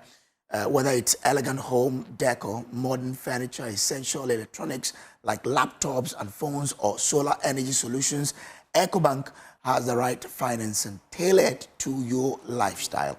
From staying connected with the latest devices to embracing sustainable living, with our flexible consumer loans, asset finance, and salary advance product designed to help you bring your vision to life. Enjoy competitive interest rate, convenient repayment terms, and fast approval from a bank that understands your needs. Visit our stand and take the first step toward the home and lifestyle you deserve. Comfortable home starts with EcoBank. Be part of it. EcoBank, the Pan-African Bank. Now, the ABC game is paying big, and your name could be next. Dial *262#, pick any 3 letters, stake from 5 cedis, and win up to 1 million Ghana cedis. With daily draws at 10 a.m. and 5 p.m. on Adum TV and 9 p.m., you can play multiple times a day. And for the bold players, Friday jackpot is the real deal. 1 letter, stake times 3, 2 letters, 8 times stake, 3 letters, any order, 200 times stake. Exact order is 2,000 times stake, and you can do around 20,000 and more. So play more than 10 Ghana cedis per round to increase your winnings. This is licensed by the NLA under the characters. And you know what? Do you know the secret to real water storage? It's simple. If your tank doesn't have a tortoise on it, then it's not the correct tank. That's right. The tortoise tank, the Syntex tank, is a champion of water tanks. It is strong and durable and built to handle our Ghanaian weather. Rain or shine, Syntex tank has your back. So, my people, go outside, check your tank, and if it doesn't have a tortoise on it, it's time for you to upgrade. Join the Syntex tank family today and enjoy water storage that's tough like a tortoise. Call 0244 335 168, 0244 335 168 to buy now, or find one of our 400 agents nationwide. You can also shop online at syntexgh.com. Syntex tank, strong, tough. We're grateful to you for being a part of this. But just before I go, there's an issue and I need to just brief on it.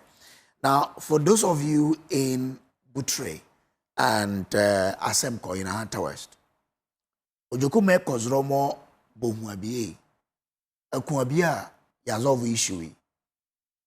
Nimo Bohui, Eliamba Yibabasu, Yamani Kuneba.